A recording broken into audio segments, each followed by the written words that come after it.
안녕하십니까. 중소기업중앙회 HRD 센터장 박완신입니다. 오늘 제3기 민주정부가 나가야 할 중소기업 일자리 정책 방향 세미나를 시작하겠습니다. 바쁘신 중에도 오늘 참석해 주신 모든 분들께 깊은 감사의 말씀을 드리면서 지금부터 세미나를 시작하겠습니다. 먼저 세미나 순서를 간략히 말씀드리겠습니다. 진행 순서는 국민의례, 내빈 소개와 인사 말씀, 기념 촬영, 주제 발표, 패널 토론의 순으로 진행이 되겠습니다. 먼저 국민의례가 있겠습니다. 모두 일어서셔 단상에 있는 국기를 향해 주시기 바랍니다.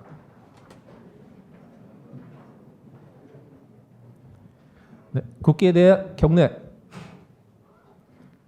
바로 애국가 제창은 생략하겠습니다. 모두 자리에 앉아주시기 바랍니다.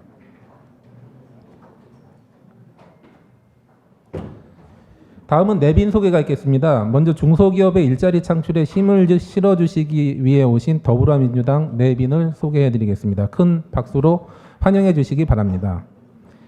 더불어민주당 이훈 국회의원님이십니다.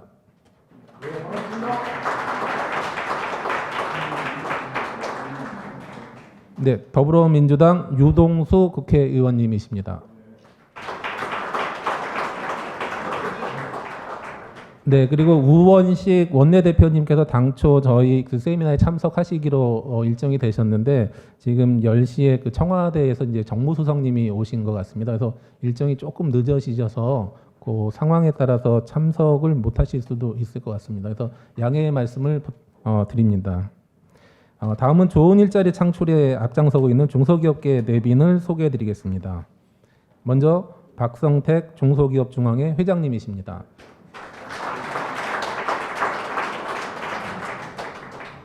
네, 다음은 이재한 중소기업중앙회 부회장님이십니다. 네, 이 부회장님은 현재 더불어민주당 중소기업특별위원회 위원장을 맡고 계십니다. 다음은 신정기 중소기업중앙회 부회장님이십니다.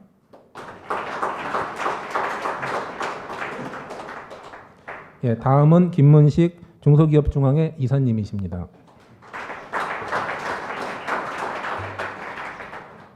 다음은 황인환 서울자동차 정비업 협동조합 이사장님이십니다. 예, 다음은 이철순 한국재관공업협동조합 이사장님이십니다. 예, 다음은 김대준 한국컴퓨터 소프트웨어 판매업 협동조합 이사장님이십니다. 예, 다음은 성창진 대한기계설비건설협회 경영부회장님이십니다. 다음은 이의준 벤처기업협회 부회장님이십니다. 예, 다음은 한정관 중소기업 경연혁신협회 경연혁신연구원장님이십니다. 그리고 안병규 여성변체협회 부회장님은 조금 늦게 오시고요. 오시는 대로 다시 한번 소개를 해드리겠습니다. 다음은 주제 발표 및 패널 토론자를 소개를 해드리겠습니다. 주제 발표를 해주신 노민선 중소기업연구원 연구위원이십니다.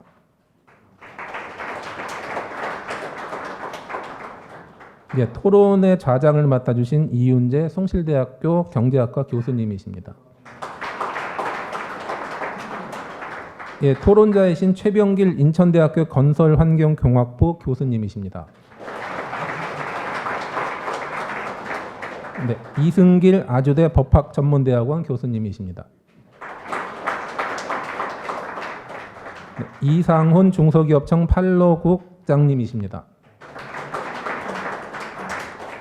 네, 손영아 경희대학교 미래융합 R&D 사업단장이십니다. 네, 감사합니다. 이 밖에도 많은 내빈들께서 참석해 주셨습니다. 예, 시간 관계상 일일이 소개해드리지 못한 점 널리 양해해 주시기 바랍니다. 다음은 인사 말씀이 있겠습니다. 더불어민주당 이훈 의원님께서 개회사를 해주시겠습니다.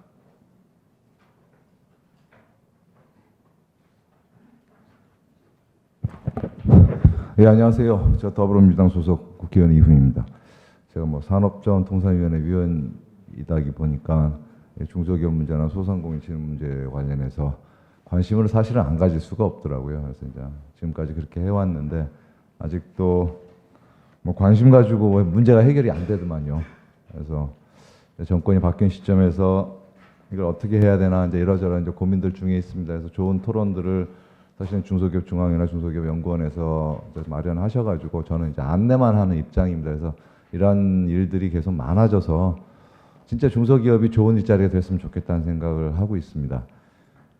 사실은 오늘 오전에 지금 여러분들 다 알다시피 새 정부 들어오셔서 문재인 대통령께서 이제 몇 가지 업무 지침을 하셨는데 그 중에 하나가 이제 일자리위원회도 만드셨고 두 번째 그 중에 하나가 이제 추경, 일자리 추경해서 추경 편성 중에 있습니다. 우리 중소기업청에서 국장님도 오셨는데 그래서 저는 이제 제가 개인적으로는 산업자원통상위원회에서 도대체 우리 산업부하고 중소기업청에서 이제 일자리 추경 관련해 가지고 어떤 것들을 올렸나 해가 좀 달라 해서 오늘 아침에 지금 중소기업청 걸 한번 봤는데 사실은 개인적으로 대단히 실망스러웠어요. 내용이 실망스러운 것도 내용이 실망스러운 거지만 기존에 하던 이게 보면 다 그래요. 이게 지금 보면 일반 회계 중소기업 진흥 기금 소진 기금에다가 뭐 이러저러한 정책 자금들 좀 더 플러스 해주는 수준에서 이걸 일자리 추경이라고 만들어왔던 거 보면서 제가 대단히 화가 많이 났어요. 개인적으로 고민을 전혀 안 하는 겁니다. 물론 정부가 바뀌었고 대통령이 바뀌었다 해도 하루 아침에 마인드가 바뀌거나 하지는 않습니다. 뭐 거기까지 저는 뭐 기대하지는 않았었는데 그래도 고민의 흔적이라도 좀 봤었으면 좋겠는데 급하게 만들지만 최소한 추경을 편성해서 특히나 일자리 추경이라 가지고 힘들게 하는 거고 억지로 하는 거지만 그래도 관련 부처에서 좀 고민도 좀 하고 또 일자리를 어떻게 하나라도 더 늘려볼까 고민했던 흔적이 전혀 안 보입니다. 제가 작년에 봤던 예산 지침하고 크게 다르지 않아. 거기에다 플러스 해가지고 얼마 정책 자금 더 얹어가겠다는 그 정도의 지침밖에 없었어요. 지금 방황이라고 해서 다 가져온 게. 이런 상황이라는 겁니다. 지금 현재 일자리와 관련해가지고 관련 부처들의 고민의 흔적이라는 게 아직 보기 어려운 상황입니다. 그런 의미에서 오늘 이런 토론 자체가 정부 부처뿐만이 아니고 국회에서도 좀 여러 가지 좋은 영감도 주고 제가 볼 때는 요새 유행하는 얘기로 하면은 좀 창의가 필요한 것 같아요. 이 진짜 창의적인 발상들이 이루어지지 않으면 도저히 중소기업에서 좋은 일자리 창출하기 어려운 상황이라는 것을 사실 다시 한번 새삼 깨달았습니다. 제가 이거 보고 받으면서 여기 뭐 대학생들 인천대에서 오셨다는 얘기를 얼핏 들었는데 다들 뭐 방향은 이미 결정난 것 같아요. 중소기업 자체가 좋은 일자리가 되면 되는 거예요. 아주 단순합니다. 중소기업의 일자리가 아주 안정적이고 장기적이고 좋은 일자리고 우리 대학생들이 누구든지 선망하는 일자리가 되면 일자리 문제 해결되는 것 같습니다. 대부분의 문제는. 근데 그러기가 너무 쉽지 않다는 거죠. 우리 사회 구조 자체가, 우리 경제 구조 자체가 아직도 재벌 대기업 중심의 경제 구조가 이 패러다임이 크게 바뀌지 않으면 사실은 이렇게 저렇게 일자리 뭐 몇 개 더 만든다고 하는 과정 자체가 그 지속성을 갖기 대단히 어려울 가능성도 좀 있고요. 그래서 두 가지가 같이 가야 될 것 같다라는 생각을 하게 됩니다. 그래서 그런 고민들 저도 앞으로 계속 할 거고요. 이런 자리가 많이 마련돼서 저도 좀 도움받고 그리고 우리 정부도 좀 도움받고 그래서 좋은 일자리 만드는 큰 방향과 더불어서 좀 디테일하게 좋은 로드맵도 좀 그릴 수 있는 그런 계기가 됐으면 좋겠습니다. 감사합니다. 네, 감사합니다. 다음은 중소기업중앙회 박성택 회장님의 축사가 있겠습니다.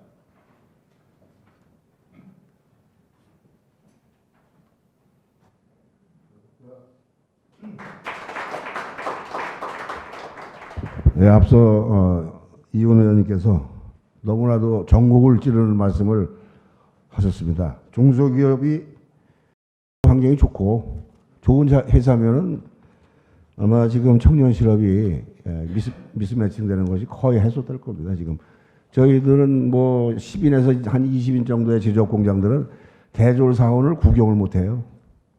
아예 왔다 그냥 가요. 면접도 안 보고. 그런 실정인데 물론 이제 그 경제 구조가 우리가 이제 우리나라의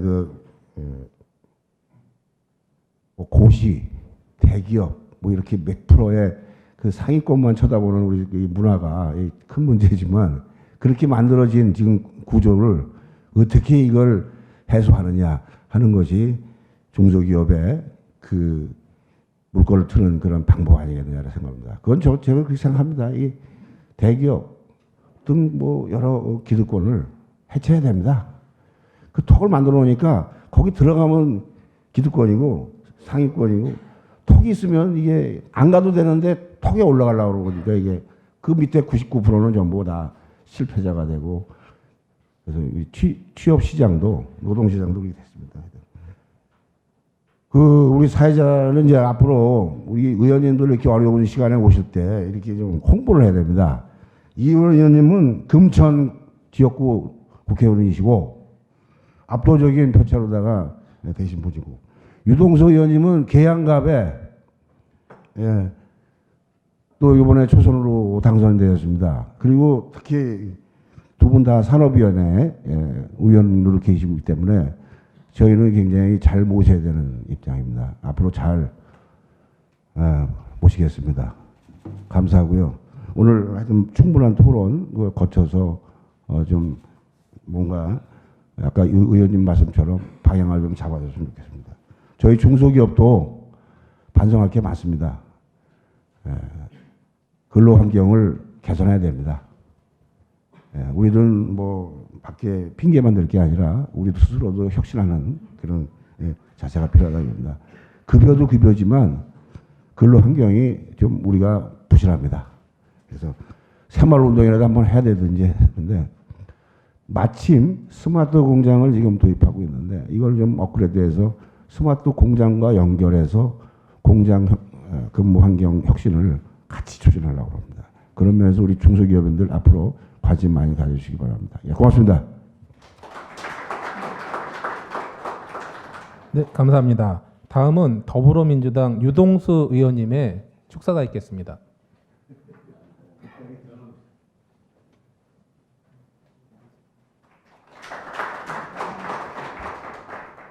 저는 오늘 이원 의원님 그냥 인코리 좀 해드리고 또 우리 조병길 부총장님도 오늘 토론자로 나오셔서 인사차 왔다가 축사까지 하게 됩니다.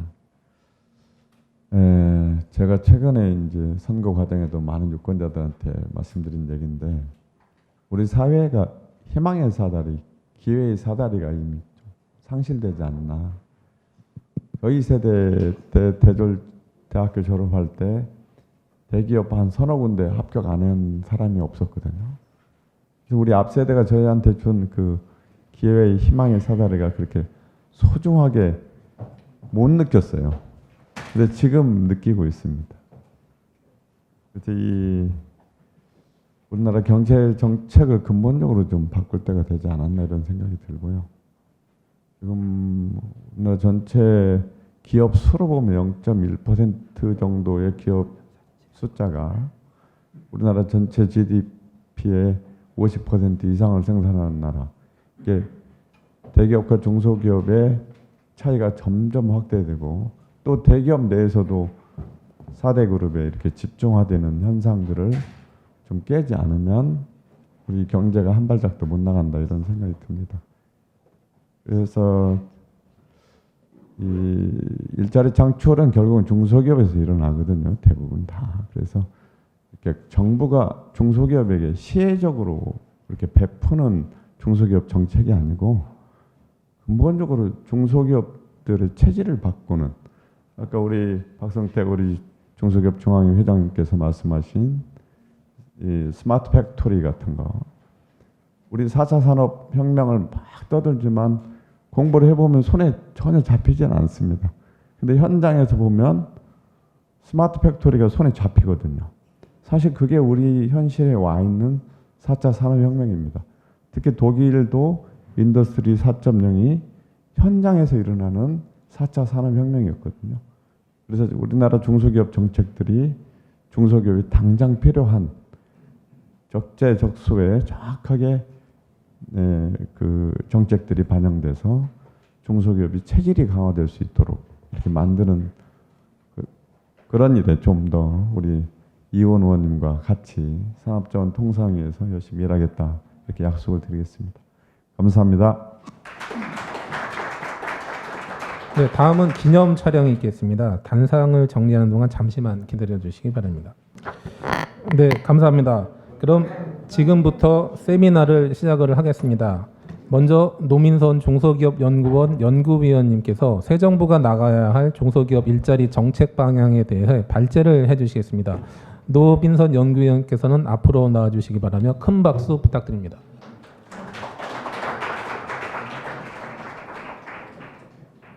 안녕하세요. 오늘 발표하게 된 중소기업연구원의 노민선입니다. 다시 한번 인사드리겠습니다. 반갑습니다. 오늘 제가 말씀드릴 것은 새 정부가 나아가야 할 중소기업 일자리 정책 방향 및 과제입니다.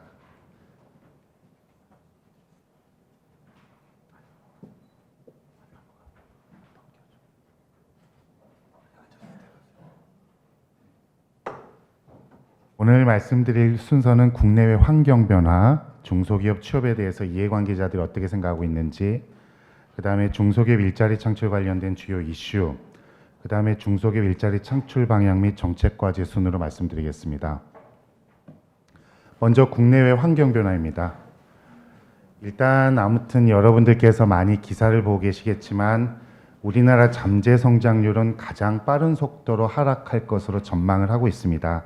OECD뿐만이 아니라 여러 국제기구에서 그렇게 예측을 하고 있고요.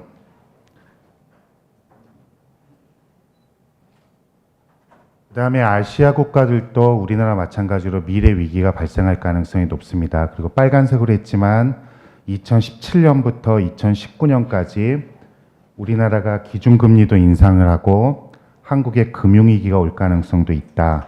그 다음에 삼성전자나 LG전자 같은 주요 글로벌한 기업들의 위기가 발생할 가능성도 있고요. 또 조선건설, 해운 같은 대기업들의 위기 발생 가능성에 대해서 이야기를 하고 있습니다.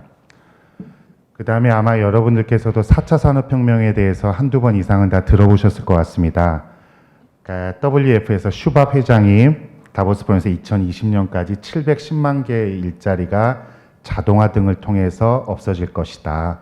또 신산업 창출을 통해서 200만 개 정도가 늘어날 거라고 이야기를 했고요. 하지만 그 일자리 생태계에 대해서는 어느 누구도 알 수 없다고들 합니다. 예를 들어서 우리가 자동차가 만들어졌을 때 전에 마차가 운영이 되고 있었죠. 근데 마차가 과연 자동차를 대체할 수 있을까 했는데 실질적으로 자동차가 대체를 했고 4차 산업혁명의 큰 키워드는 융합과 불확실성이라고 생각을 합니다. 그래서 확실한 것은 일자리 생태계가 변화할 것이다. 다만 단순하고 대체 가능한 일자리는 줄어들 것이다. 하지만 지식융합 활용 능력을 보유한 전문 인력 같은 경우는 오히려 파급 효과를 낼 수도 있겠다. 이렇게 예측을 하고 있습니다. 그리고 2016년에 생산 가능 인구가 최고점을 찍었고 2017년부터 줄어들 거라고 합니다. 생산 가능 인구가 만 15세에서 64세 사이의 인구를 의미하는데 이 인구가 이제 드디어 줄어들기 시작하고 있다. 그리고 또 25세에서 49세를 핵심 생산 가능 인구라고 하는데 이미 감소세로 전환되어 있다. 이렇게 보면 될 것 같고요. 그 다음에 우리나라의 대학 진학률은 세계 최고 수준입니다. 전에 1990년대까지만 하더라도 초반까지만 해도 한 30%대였는데 이제는 70%대. 다만 최근에 좀 떨어졌는데요. 그럼에도 불구하고 높고 독일이 30%, 미국의 47% 이렇게 진학률, 대학교육 이수율이 세계 최대 수준이다. 그런데 4년제 대졸자 취업률은 계속해서 감소하는 추세를 보이고 있다. 이렇게 보면 될 것 같습니다. 그 다음에 낮은 고용률에 대해서 말씀드리겠습니다. 최근 들어서 고용률이 조금씩 늘어나고 있는 건 분명한데요. 아직까지 OECD 평균보다는 낮고 미국에 비해서는 3.3%포인트, 일본에 비해서는 약 8.2%포인트 정도 고용률이 낮게 나타납니다. 최근에는 정책 대안으로서의 포용적 성장 이야기가 많아지고 있습니다. 과거에는 우리는 중소기업으로 무조건 인력이 유입되면 된다고 생각을 했는데 이제는 2010년대 이후에는 포용적 성장, 공유자본주의라는 개념이 들어서요. 이제는 아까 이훈 의원님께서도 말씀 주셨지만 대기업의 낙수 효과를 기대하기에는 이제 한계에 좀 봉착을 했다. 그리고 그게 제한적이고 최근 들어서 포용적 성장 관련해서 정책 프레임워크가 본격적으로 제시되고 있다. 하지만 우리나라는 기업가 정신이나 고용이나 노동보수 급여 부분에 있어서는 아직까지 하위권을 좀 달리고 있다. 이렇게 보면 될 것 같고요. 그래서 미래 사회의 글로벌 공통 이슈는 일자리 창출 그리고 그에 못지않게 격차 완화라는 관점에서의 포용적 성장의 중요성이 늘어나고 있다. 이렇게 볼 수 있을 것 같습니다. 여기 오늘 구직자분들도 오셨고 중소기업 사장님들도 오셨고 국회의원님들도 오셨고 대학 교수님들도 오셨는데요. 모두가 어찌 보면은 정책적인 측면에서 이해관계자로 볼 수 있습니다. 이 이해관계자들의 시각은 어떨까에 대해서 한번 말씀드리겠습니다. 먼저 사장님들의 시각입니다. 어찌 보면 연구를 하면 할수록 중소기업 사장님들이 애국자라는 생각을 많이 해요. 처음에 창업을 해서 종업원 100명, 300명 정도까지 늘려가는 사장님들은 엄청난 경영상의 위기부터 해서 정말 드라마 몇 편을 써도 모자랄 정도로 위기를 많이 겪으셨는데 그분들께서도 나름대로 하면서 야, 월급 더 준다고 해서 과연 사람들이 올까? 요즘 그러기엔 대기업의 급여가 너무 많아져 버렸고요. 또 정부 지원 좀 받아서 나 진짜 사람 뽑고 싶은데 좀 비용을 줄일 수는 없을까? 진짜 가뜩이나 일할 사람은 없는데 키워놓은 인재들은 도대체 언제 퇴사할지를 모르겠다. 그 올해 이익도 진짜 지금 환경이 안 좋아서 없는데 직원들이 도대체 한 게 뭐냐? 이런 생각들을 사실은 갖고 계시고요. 또 이제 구직자의 관점에서는 어떨까? 중소기업에 다니면 어떤 면이 좋을까? 최소한의 생활은 과연 가능할까? 야, 중소기업 수가 300만 개가 넘는다는데 괜찮은 중소기업은 어디 있을까? 야, 진짜 대기업 얼마 전에 기사 보니까 대기업 생산직 연봉이 1억이 넘는다는데 중소기업 취업하면 왠지 루저가 될 것 같아. 진짜 근데 대기업하고 공공기관은 이제 잡이 더 이상 안 나오는 건 나도 알겠는데 중소기업에 취업해야 할 것 같은데 실제 취업까지는 아직 잘 모르겠어. 사실은 요즘 다 인터뷰해가지고 이제 조금 이걸 작성해 본 건데 이게 사실은 좀 중소기업 취업에 갖고 있는 구직자들의 의문이고요.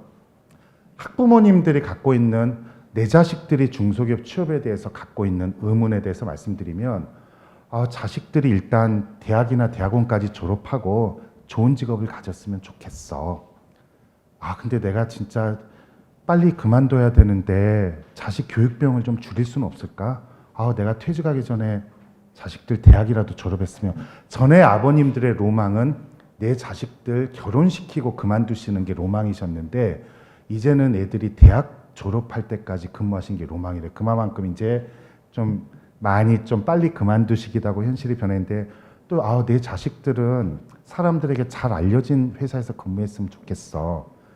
내 자식들이 돈을 빨리 벌면 좋겠는데 중소기업 취업은 아직 잘 모르겠어. 이게 사실은 학부모님들의 시각이고요.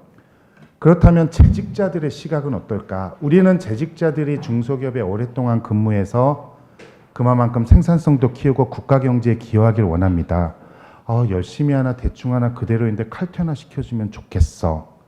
내가 받는 급여는 어떤 수준일까? 혹사당하는 건 아닐까? 사장이 벤츠 타고 골프만 치러 다녀도 급여를 올려줄 수는 있지 않을까? 요즘 같은 불경기에 창업할 수도 없고 잘리지만 않으면 좋겠어. 사실 이해관계자들이 사장님들의 시각도 와닿고 구직자나 학부모님들의 시각도 와닿고 재직자의 시각도 와닿고요.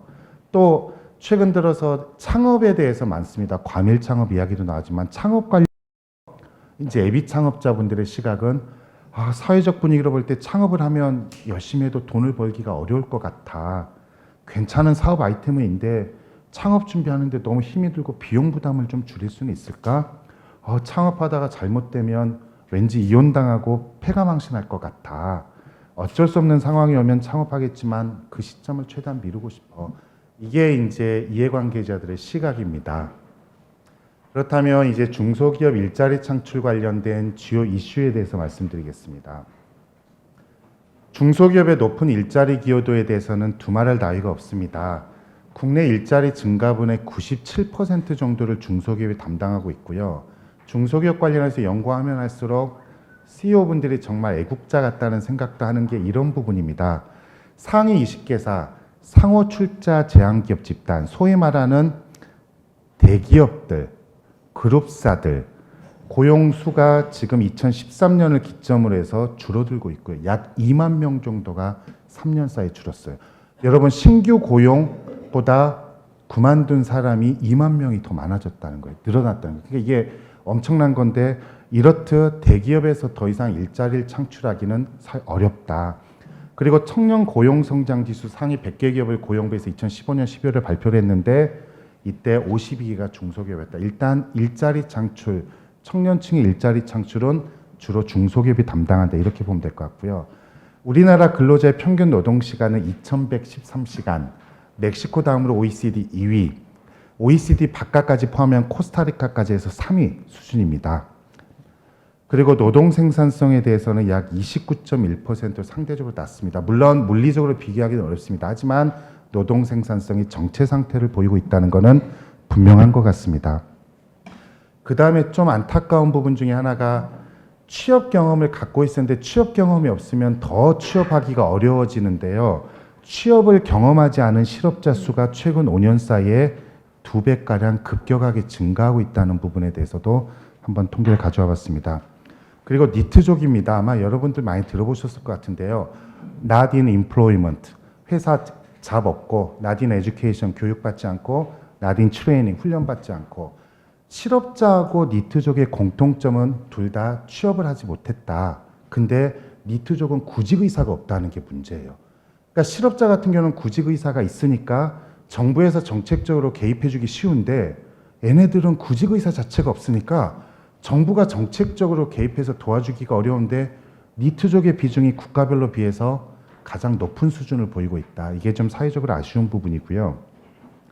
그 다음에 프리터라고 프리 아르바이터라고 있습니다, 여러분. 뭐냐면 일단 일자리가 있으면 알바를 하고 그 다음에 알바에서 돈을 벌면 그만두고 또 돈이 떨어지면 다시 일하는데요. 고의적으로 이제 프리 아르바이터를 하는 사람들도 있지만 직장을 구하지 못하고 아르바이트로 생계를 유지하는 비자발적인 프리터도 최근 들어서 급격하게 늘어나고 있다. 이 부분이 이제 중요한 부분이라고 볼 수 있을 것 같고요. 또 중소기업의 80.5% 정도가 현재 회사에서 필요한 인력을 채용하는 데 어려움을 겪고 있다. 이렇게 이야기를 하고 있습니다. 앞에서는 사회적 관점에서 이제 문제 제기를 했고 아까 중소기업 사장님들 관점에서 말씀을 드리면 인력 채용이 어렵다. 이렇게 좀 이야기를 하고 있고요. 그 다음에 외국인 근로자에 대해서 높은 의존도. 여러분 이제 E9, 뭐 E7 이렇게 있는데 비전문 인력, 제조 생산 인력으로 외국 인력을 많이 데려옵니다. 사실 그런데 그 인력이 2012년 말에 47만 9천 명이었는데 2016년 말에 54만 9천 명으로 늘어요. 근데 사장님들하고 인터뷰를 해보면 내국인을 뽑고 싶어 죽겠는데 내국인을 뽑을 수가 없으니까 당장 일해야 되니까 계속해서 외국인을 뽑아야 되는 상황이 되니까 정말 이게 힘들어 하시는 거예요, 굉장히. 왜냐하면 언어 소통도 되지 않고 생산성도 그렇게 아주 높지는 않아요. 그리고 또 하나, 일단은 요즘은 외국인들도 굉장히 이제 네트워크가 잘 돼 있고 스마트폰도 잘 돼 있어서 굉장히 이제 좀 어려워요, 사장님 입장에서. 근데 일단은 계속해서 늘어나서 외국인 근로자에 대해서 의존도가 높아지고 있고 이직률, 대중소기업 간의 이직률 격차가 다소 벌어지고 있다. 이렇게 볼 수 있을 것 같고요. 또 중소기업의 약 34.5% 정도는 최근 3년간 핵심 인력이 경쟁업체 등으로 취업을 해서 이직을 해서 경영상의 피해를 입은 경험이 있다. 이러한 기업들이 핵심 인력이 이직한 경험이 있는 중소기업들은 한 개사당 평균 매출 5.2억 원 정도의 감소가 이루어졌고 이러한 인력을 대체 인력을 양성하는 데 1인당 약 4,607만 원 정도의 양성 비용을 쓰고 있다. 그러니까 기업 사장님들도 굉장히 어려운 상황이다. 그리고 구직자의 시각입니다. 여러분 아시겠지만 국공대중벤이 요즘 굉장합니다. 일단 국가기관 1위, 공무원 2위, 대기업 3위, 중소기업 4위, 벤처기업. 이거는 제 생각이 아니라 사실 사이트 들어가서 저도 검색하면서 가져온 키워드인데요. 좀 슬펐던 게 유전유직, 무전무직이라는 거, 사교육이 굉장히 필요하고 사교육을 받지 않으면 취업하기가 어렵다. 야, 다 경력직만 뽑고 경력직이 중요하다는데 그럼 나는 경력을 어디서 쌓아야 돼? 창의력, 열정, 글로벌 인재 기업들이 강조하는데 근데 실제 내가 맡는 직무는 뭐야? 이게 사실은 제가 막 사이트 뒤져서 구직자분들의 시각에 대해서 좀 본 거고요. 중소기업 인식에 대해서는 최근에 개선되었다는 사람들이 약 57.5% 절반 이상이 과거에 비해서 중소기업에 대한 인식이 좋아졌대요. 근데 아직까지 좋지 않다는 응답이 39.5%, 좋다는 응답이 12.5%, 약 3배 정도가 높고요. 정확하게 말하면 보통이 가장 높습니다. 하지만 아직까지 구직자나 일반인들이 중소기업에 대해서 망설이는 부분도 있다. 하지만 인식이 개선되고 있는 것도 분명하다. 그러면 학생들은 어떨까요? 특성화고 졸업생이나 이공계 대학생들은 특성화 졸업생의 재학생의 약 87%, 이공계 대학생의 68% 정도가 중소기업에 취업할 의향이 있다. 일반적으로 이공계가 인문사회계보다 취업이 잘 되니까 중소기업 취업을 선호하는 비중이 낮습니다. 인문사회계는 조금 더 비중이 높을 것이다. 이렇게 예측을 할 수가 있고요. 하지만 이렇게 인식이 좋고 중소기업에 취업할 의향이 있지만 그러면 꼭 가고 싶은 청년층이 선호하는 직장이 어디일까요? 중소기업은 최근에 좀 증가하고 있지만 아직까지 선호하는 직장으로 비중이 높지는 않다. 국가기관이 줄고 공공기관이 다소 늘었지만 아직까지는 조금 더 신경 쓸 필요가 있겠다. 대기업과 중소기업 간의 임금 격차가 IMF 직전에는 77.3%였어요. 중소기업 급여가 대기업의 약 77.3%였는데 이게 62.9%로 줄었고요. 제조업만 가져가면 54.9%입니다.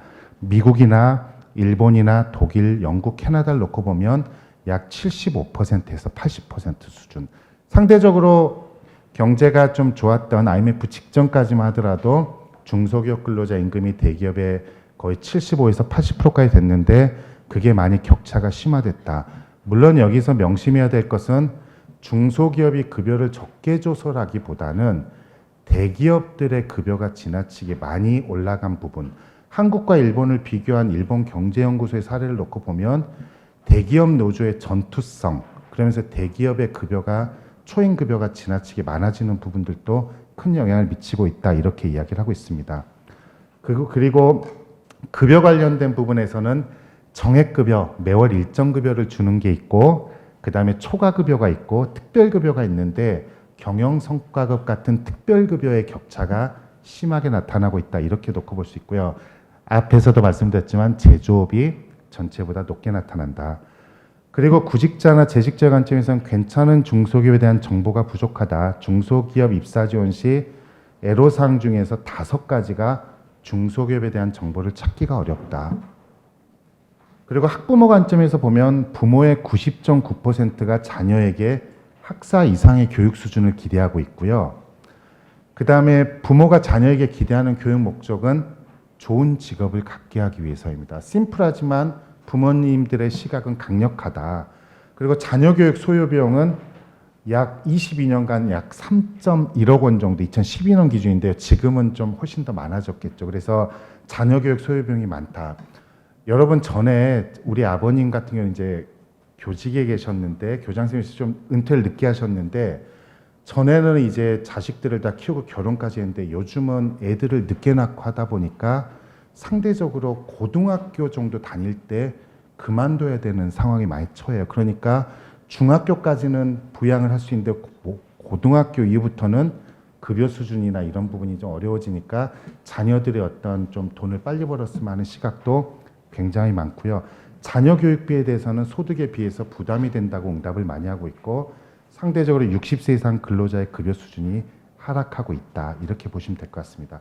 예비 창업자의 관점에서는 일단 연도별 창업은 조금씩 늘어나고 있는데 생계형 창업 비중, 흔히 3대 과밀 창업 이야기하면서 PC방, 그 다음에 편의점, 치킨집 이야기합니다. 근데 과밀 창업이 많아지고 있고 부가가치에 기반한 기술에 기반한 기회추구형 창업 비중은 아직까지 선진국에 비해서 주요 국가들에 비해서 가장 낮은 수준이고요. 생존율 또한 낮다. 3년간 생존하는 비율, 5년간 생존하는 비율이 아직 높지 않다. 이런 부분을 통해서 봤을 때 일자리 창출 방향과 정책까지는 뭘까? 제가 이해관계자를 5개를 가져왔는데 중요한 것은 중소기업 일자리 창출 위해서는 중소기업 CEO의 인식 개선도 필요하겠지만 CEO만의 노력만이 필요하진 않다. 일자리 창출 위해서는 노사정이 함께 노력하는 게 중요하다는 것을 좀 강조하고 싶고요. 정부의 정책 추진 중요합니다. 하지만 개인과 중소기업 노력도 분명히 병행될 필요가 있겠다. 또 이제 구직자의 관점도 있겠지만은 노동계, 중소기업계 모두가 함께 조금씩 희생할 부분은 희생하면서 나가는 부분도 분명히 필요하겠다. 그래서 노사정 3위일체가 필요하다는 부분을 좀 중요한 일자리 창출 정책 방향으로 제시를 하고요. 그 다음에 10대 정책과제로 가져온 것은 일단은 중소기업에 대해서나 다 고용보조금 다 좋지만 일자리 창출 중소기업에 대해서 과감한 지원을 하는 게 필요하다.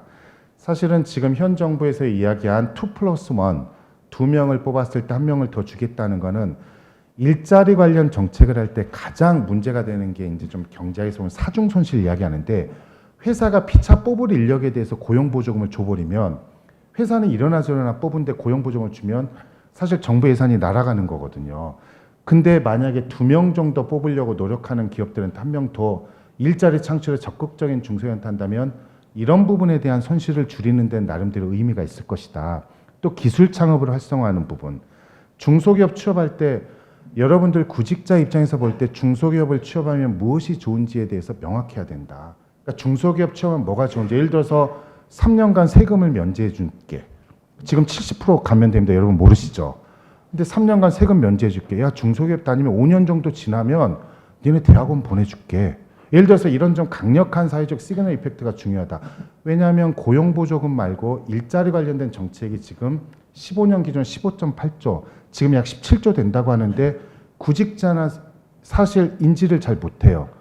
에이전시들한테도 많이 가고. 그러니까 그런 부분에 대해서는 일자리 창출하는 중소에 대해서 보다 강하게 하고 구직자 관점으로 정책의 패러다임을 과감히 가져갈 필요가 있겠다.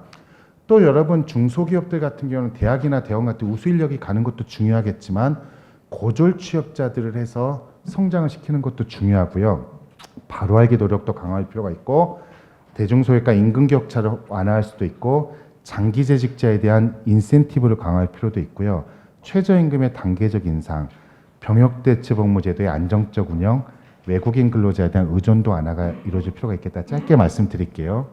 앞에 말씀드린 일자리 창출 중소기업에 대해서 일자리 창출에 적극적인 중소기업에 대해서는 과감한 지원을 할 필요가 있고요. 그 다음에 직업계고 졸업생 뽑아서 군복무하면 사장님들 입장에서는 다시 데려오기 진짜 힘들어요. 근데 그런 인력을 다시 복직을 시키거나 경력 단절 여성을 좀 재고용했을 때 아니면 또 중소기업 고용 관련해서 적극적인 기업들한테 조세 지원 제도 이런 부분에 대해서 나름대로 고용에 적극적인 기업들한테 좀 과감한 지원이 필요하다 이렇게 생각을 하고 있고요. 여러분 중소기업 일자리가 아무리 많아도 쉽지 않습니다. 일자리를 만들어내는 거는 뭐니 해도 창업인데요. 창업을 너무 일자리 정책만으로 가져가는 건 한계가 있다고 봅니다. 하지만 창업 초기 기업들, 업력 3년 미만 기업들은 정말 힘들거든요. 근데 비용 부담이 많아요. 우리나라 부담금 관리 기본법상 부담금도 많고 그래서 이런 부분에 대해서 비용 부담을 적극적으로 면제하거나 감면할 필요가 있겠다 이런 생각을 하고 있고요. 또 창업 중소기업이 R&D에 적극적인 경우 좀 세제 지원을 좀 많이 해줬으면 좋겠다. 세제 지원을 하면 이익을 보는 기업들에 한해서 세제 지원을 해주니까 세금 포인트처럼 해서 원천징수라든지 부가가치세에서 감면하는 방법이 있을 것 같고요. 또 역시 실리콘밸리 같은 경우는 여러분 2.8회 정도 실패를 한대요. 근데 우리나라 같은 경우는 일단 실패하면 더 이상 재기하기 쉽지 않은데 이런 성실 실패한 창업자에 대해서 제도전 지원을 확대하는 것은 정말 중요한 모델이 되겠다 이런 생각을 하고 있습니다. 앞에서도 말씀드렸지만 중소기업에 취업하면 무엇이 좋을까 이런 부분에 대해서 사회적으로 좀 더 노력해야 된다. 돈을 많이 투입하는 것 대신에 구직자들에게 강력한 신호효과, 시그널 이펙트를 줄 필요가 있겠다.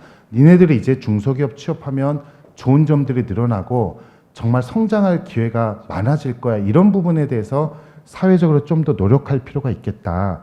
여러분들도 희망사다리 장학금 같은 경우 중소기업 취업연계 장학금도 있고 학자금 대출 받지만 이런 부분에 대해서 대출 나중에 갚는데 정말 힘들거든요. 학생들 입장. 이런 부분을 조금 더 좀 이제 정부 차원에서 노력할 필요도 있겠다.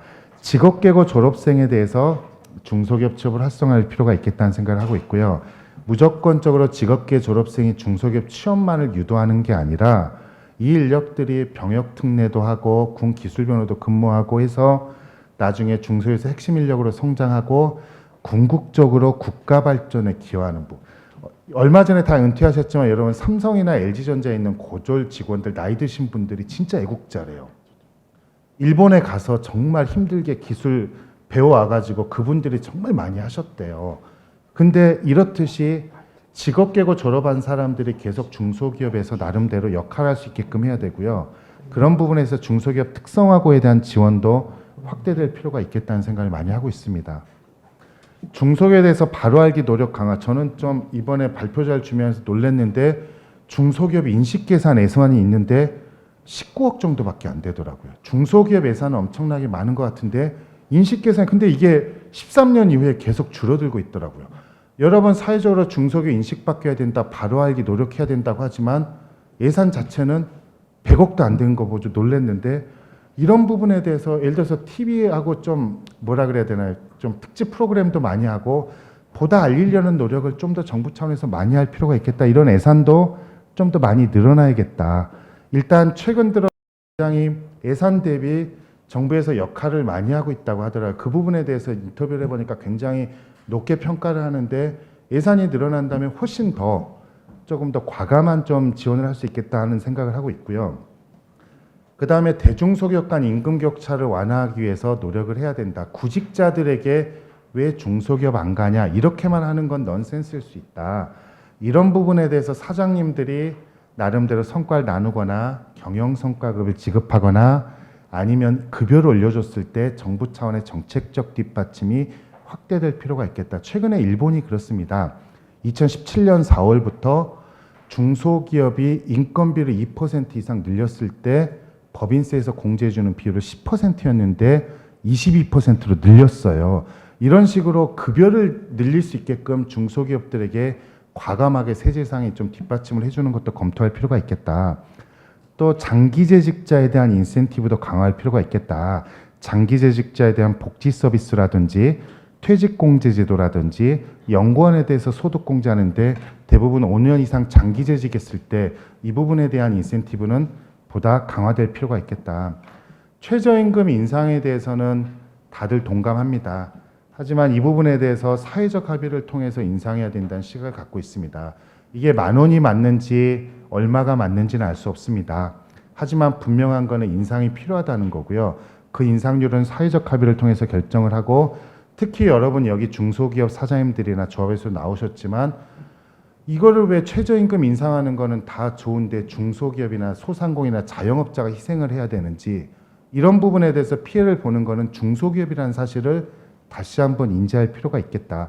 최저임금 인상은 필요하지만 인상에 따른 충격 완화 방안이 같이 강구되는 게 중요하다.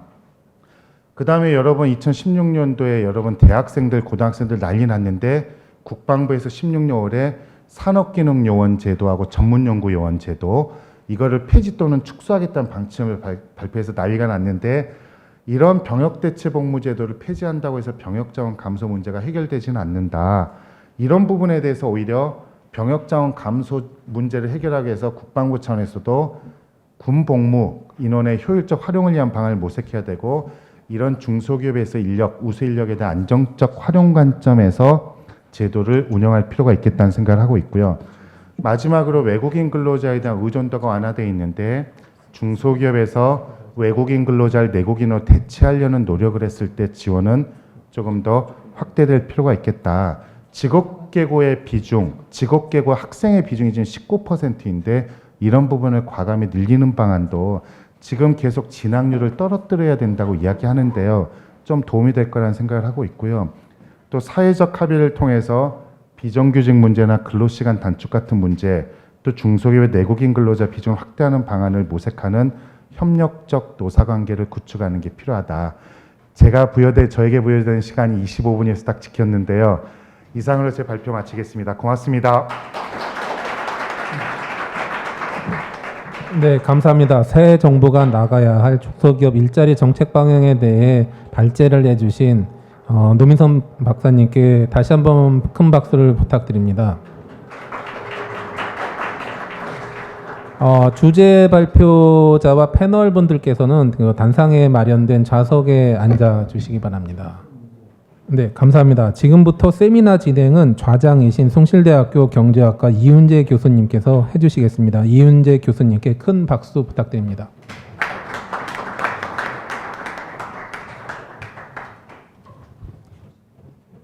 예, 반갑습니다. 방금 소개받은 숭실대학교 이인재 교수입니다. 노민선 박사께서 중소기업연구원에 계시면서 중소기업 문제, 특히 인력 문제에 관해서 단연간 아주 많은 연구를 해주시고 오늘 좋은 발표해 주신 것에 대해서 진심으로 감사드립니다. 구체적으로 10개의 어떤 액션 어젠다까지 이렇게 제시해 주셔서 정책적으로 반영될 수 있는 좋은 발표를 해주신 것 같습니다. 고용 문제는 정말 뭐 심각한 문제고 청년 실업률이 발표상으로는 엊그저께 본 게 11%가 넘은 것 같고 실제적으로 비경활 인구에 포함된 체감 실업률을 감안한다면 아마 20% 훨씬 넘을 겁니다. 이 고용절벽 문제가 정말 심각하고 이 고용절벽 문제가 바로 이제 양극화의 어떤 주요 원인이 되고 있기 때문에 이 근원적인 우리 사회에 굉장히 중요한 이슈가 되는 것 같습니다. 고용 문제. 그래서 아마 새로운 문재인 정부에서도 일자리 문제가 상당히 중요하기 때문에 일자리 위원회도 만들고 좀 이러한 굉장히 중요한 시기에 또 이은 의원님께서 또 중앙에 또 중소기업연구원에서 이렇게 귀한 자리 마련해 주신 것에 대해서 깊이 감사를 드립니다. 저한테 주어진 시간이 이제 60분입니다. 60분인데 이제 네 분의 토론자들한테 약간 10분 배정한다고 그러면 이제 40분, 그다음 플로어에서 약간 20분 정도. 네, 루징 타임이 있기 때문에 각 토론자들께서는 약간 8분 내지 9분 정도로 좀 압축적으로 토론해 주시면 감사드리겠습니다. 토론이 끝난 다음에 플로어에서 특히 중소기업 운영하시는 분들이라든가 여기 아마 또 직장을 찾는 청년들이 좀 많은 것 같습니다. 그래서 구직자 입장에서도 좀 얘기를 듣고 싶거든요. 그래서 제가 이따 기회를 드릴 테니까 좀 준비해 주셨다가 좀 정책적으로 잘 반영이 될 수 있도록 청년들께서도 많이 좀 질의해 주시면 고맙겠습니다. 그럼 먼저 여기 나와 있는 순서대로 최병길 교수님, 그다음에 이승길 교수님, 이상훈 국장님, 손영아 단장님 순으로 발제를 모시도록 하겠습니다. 아까 모두에서 소개를 드렸기 때문에 제가 별도의 소개는 안 드리도록 하겠습니다. 우리 그럼 먼저 첫 번째 토론자로 최병길 교수님 모시겠습니다. 큰 박수로 맞으시면 고맙겠습니다.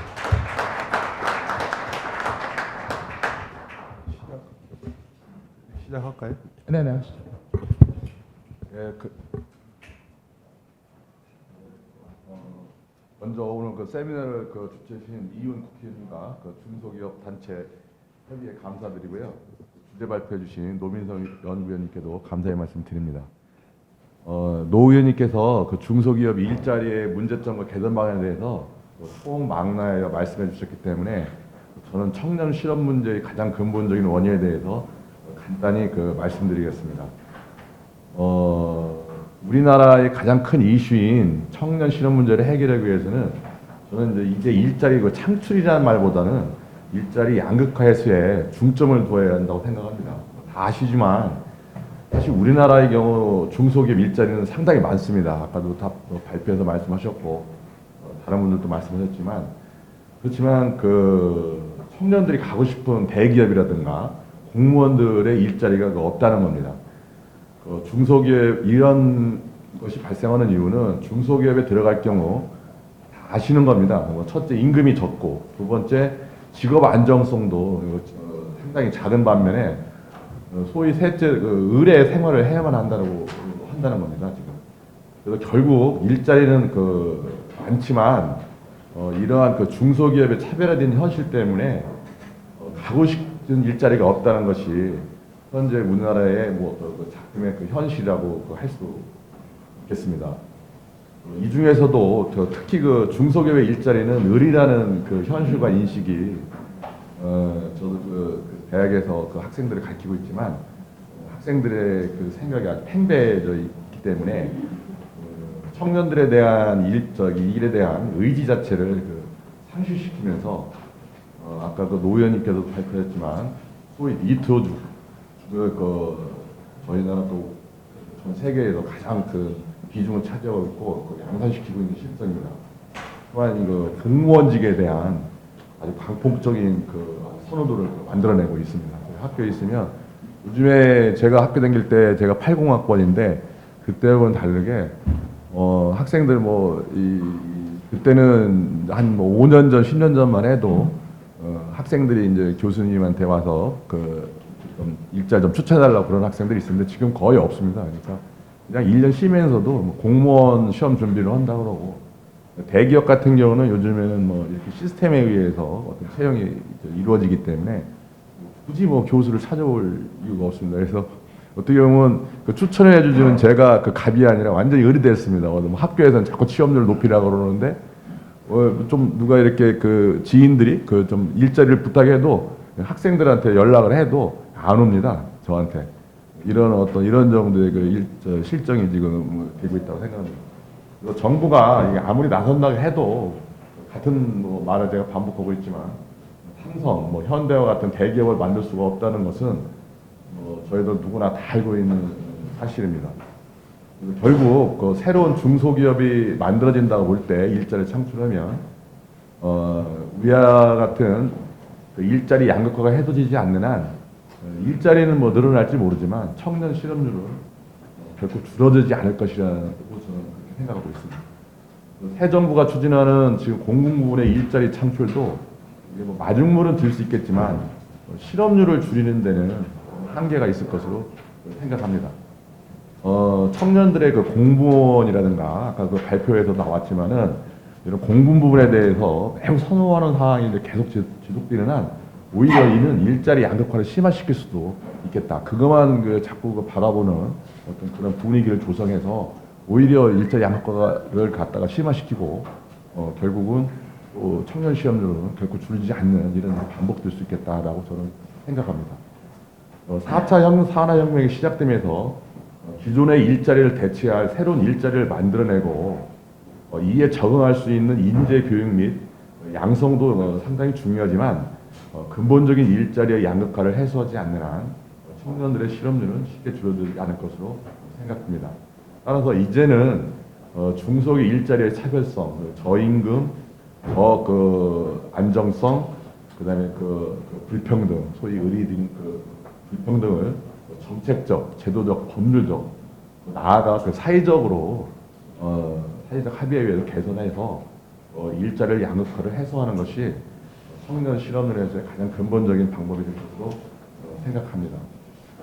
또한 그 노선민 의원님께서 제시한 적극적인 중소기업 육성책이 필요하다고 생각합니다. 마지막으로 제가 그 학교에 있다 보니까 그 좀 느낀 건데 대학생 수를 좀 과감하게 감축하여 고학력 청년 실업자를 줄일 필요가 있겠다 이렇게 생각합니다. 이를 위해서 우선 뭐 이게 얼마나 가능한지는 모르겠지만 조금 지금 그 선호하는 공무원들 공공 부분의 채용 시 한 30% 정도는 고등학교 이하 졸업자에게 뭐 할당하는 과감한 정책을 도입해서 이를 뭐 대기업까지 점점 확대시킬 수 있는 방안에 대해서 저는 적극적인 고민이 필요하지 않나 이렇게 생각을 합니다. 현재 우리나라 대학 진학률이 아까 그 노 의원님께서 말씀하신 대로 69%에 이르고 이건 OECD 평균 42%가 상당히 높습니다. 현재 국가장학금이라고 약간 반값 등록금 해서 그 이후 나온 국가장학금이 그 대학에 쓰이는 것이 연간 제가 알기로는 한 5조 원에 이르는 걸로 저는 알고 있습니다. 만약에 OECD 수준이 그 대학생 수를 한 40% 정도까지 준다고 할 때 여기에 들어가는 장학금만 해도 한 2조 정도, 1조 내지 2조 정도의 재원을 확보할 수 있습니다. 그럼 이를 그 대학생들의 그 등록금 인하등이라든가 이런 데에 활용할 경우는 지금 좀 제가 좀 과장하면 반값에 반값 등록금으로도 갈 수 있다고 생각하기 때문에 결국 대학 졸업자들도 국가의 혜택을 받는 것이므로 왜 그 고등학교 졸업한 사람한테 30%를 배정하냐 이런 것들에 대한 그 역차별적인 에 대한 불만을 완화시키면서 청년 실업률을 줄일 수 있는 방법이라고 생각합니다. 그래서 저는 자꾸 어떤 창출이라는 표현보다는 개선, 차별성 해소, 뭐 한마디로 말해서 양극화 해소에 중점을 두는 것이 맞지. 자꾸 일자리를 만든다 해서 한 10명 창업을 물론 해야 되겠지만 산업이 변하게 되기 때문에 그렇게 해서 어떤 중소기업을 많이 만든다고 해서 그것이 꼭 궁극적인 목표인 청년 실업률 해소에는 얼마나 도움이 될까 의문이 듭니다. 저는 간단하게 이상 마치겠습니다. 예, 감사드립니다. 뭐 청년 실업이 단기간에 해소되기 힘드니까 종합적으로 민관민 어떤 합동적인 지혜가 필요하다 이런 말씀하시면서 대학 계약도 좀 필요하다는 거를 좀 간접적으로 좀 얘기해 주신 것 같습니다. 자꾸 많은 사람들 공무원 시험에 몰리니까 그 쿼터의 30% 이제 고등학교 학생한테 주는 것도 어떻게 되냐. 상당히 좀 어떤 혁신적인 아이디어 제공해 주셔서 하여튼 감사드리고요. 두 번째 발제 자료는 이제 우리 아주대학교 법학전문대학원이신 이승길 교수님께서 해주시겠습니다. 예, 좀 시간 맞춰주시면 감사하겠습니다. 고맙습니다. 예. 저는 아주대학교 법학전문대학원에서 사실은 그 노동법 그리고 사회보장법을 담당하고 있습니다. 오늘 사실 일자리 창출 관련해서 제 분야에서 뭐를 얘기해야 될까라는 것을 좀 고민하게 되는데요. 오늘 우선 그 노민선 박사님께서 좋은 발표를 해주셔서 중소기업의 다양한 그 정책 지원들 뭐 이런 것들에 대해서 좋은 제안을 해주시지 않은가. 그래서 오늘 국회에서 했기 때문에 아마 그런 제안들을 적극 정책에 반영할 수 있는 그런 고민들을 좀 해야 되겠다 하는 생각이 들고요. 다만 이제 발표 내용에서 약간의 좀 보완이라고 할까요? 뭐 이런 것 좀 생각해 볼 부분들이 그 자료에 의하면은 이제 정부 정책 추진과 관련해서 중소기업률의 취업률 중대, 그다음에 성과 공유를 통한 기업가 정신 확산, 그다음에 정책의 효율성, 지속성, 가능성 제고, 뭐 이런 것들이 이제 큰 비전으로 이렇게 제시를 하셨는데 실질적으로 이제 뒤에 10대 정책 지원과 관련해서 이렇게 매칭을 시킬 때 정말 정부가 뭐를 해야 될까라는 부분들이 이렇게 딱 그려지지는 않더라고요. 근데 이제 좀 더 아마 오늘 발표였기 때문에 향후 저기 된다고 그러면은 이 중소기업의 10대 정책 재원에서 뭐 여러 가지 강론들이 있었던 부분들이 좀 더 이제 가시적으로 좀 와닿게 구체적으로 재정 지원 규모들이 어느 정도 되고 또 파급 효과가 돼서 실질적인 인원이 어느 정도 창출이 되는지 뭐 이런 것들에 대한 것들을 좀 내시면 좀 어떨까 하는 생각이 듭니다. 그러니까 지금 대통령께서 81만 개의 일자리 창출 뭐 이런 숫자적인 그런 것으로 하면은 좀 더 임팩트 있고 또 시간 제시가 되지 않을까 하는 생각이 들고요. 그다음에 이제 이런 내용 중에서 보니까 그 과제 중에서 저랑 좀 관련된 부분들이 이제 대중소 간 임금 격차 완화 문제라든가 최저임금 단계적 인상 문제라든가 근로시간 단축 문제 이런 것들이 좀 법 개정 사항이면서 당장 우리가 목전에 와닿는 이런 문제인데 사실은 이게 오늘 하루 이틀의 일들이 아니었기 때문에 이걸 좀 구체적으로 어떻게 해야 될 것인가라는 부분들이 일자리 창출과 같이 고민돼야 될 것 같고요. 그다음에 이제 외국인 근로자 관련된 대체 지원 관련해서 사실은 이제 이게 늘어나는 일들이 당장 이제 한 4년 사이에 한 7만 명 정도, 한 55만 명 정도 규모로 돼 있는데 작년 겨울에는 이제 파견법 관련해서 제정을 하면서 여러 가지 또 이제 그쪽으로 업종을 늘리는 요구를 했을 때 그게 상당히 좀 현실적이지 않은 것보다는 실현 가능한 부분들이 입법적으로 어려워서 지금 그런 것들이 구현이 안 된다라고 그러면은 이 외국인에 대한 이런 문제들을 단지 어떤 지원을 통해서 이렇게 대체할 수 있을까라는 이런 부분들 관련해서도 좀 더 좀 깊은 고민이 좀 필요하지 않은가라는 생각이 들고요.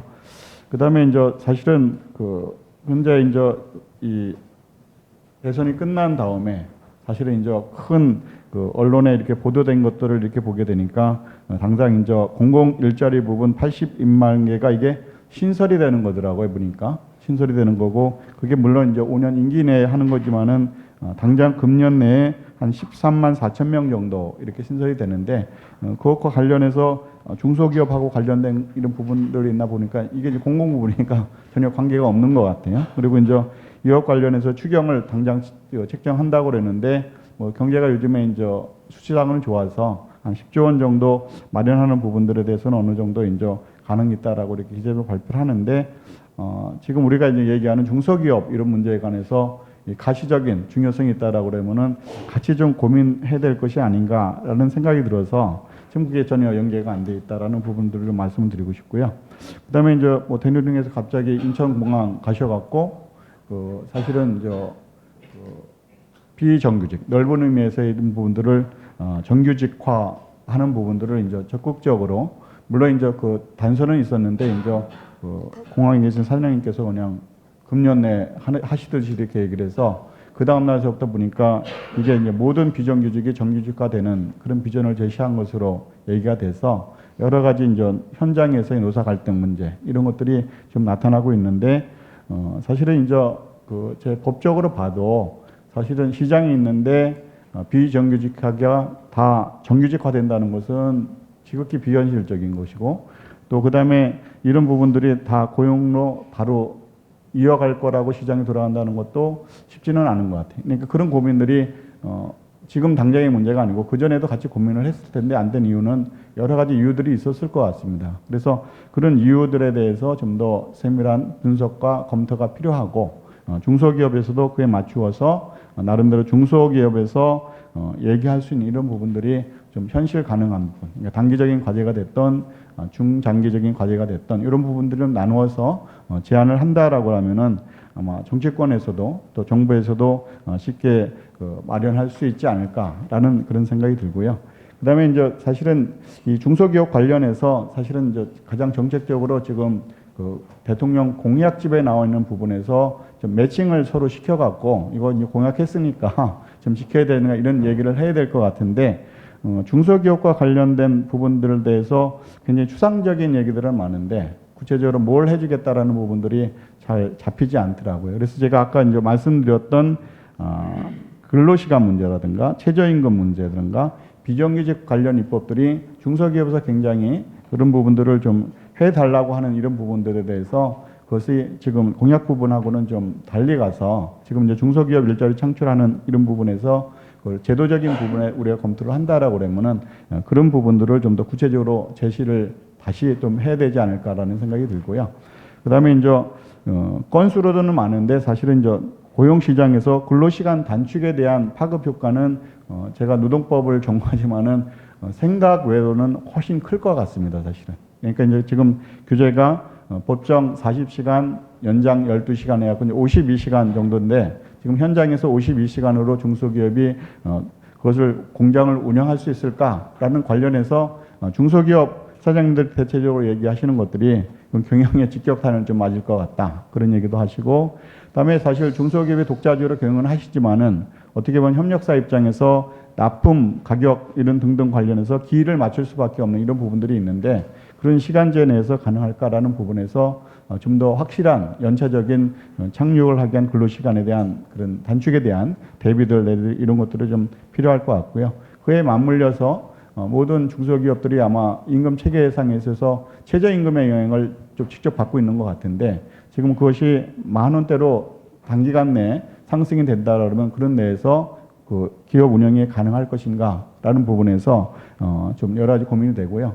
사실 이제 중소기업에 대한 지원도 중요하긴 한데 어떻게 보면 이제 아까 산업 정책 차원에서 보면은 이게 중소기업의 좀비기업 문제는 항상 문제가 되고 있습니다. 그래서 이게 정책 지원이 아닌 스스로 자생할 수 있는 이런 경영 확인이 되려고 그러면은 우선 노동법적인 제가 말씀드린 근로시간 문제라든가 최저임금 문제, 비정규직 문제에 대한 이런 문제들이 좀 더 우리가 가시적으로 좀 보여야지만 이 중소기업에서의 고용 창출도 되고 또 기업하기 좋은 생태계도 좀 마련되지 않을까라는 생각이 듭니다. 그래서 오늘 이제 이 자리를 비로소 사실은 이제 가시화된 여러 정책 제안들이 중소기업과 잘 매치가 되면서 그런 것들이 좀 제안이 되는 시발점이 됐으면 좋겠습니다. 예, 이상입니다.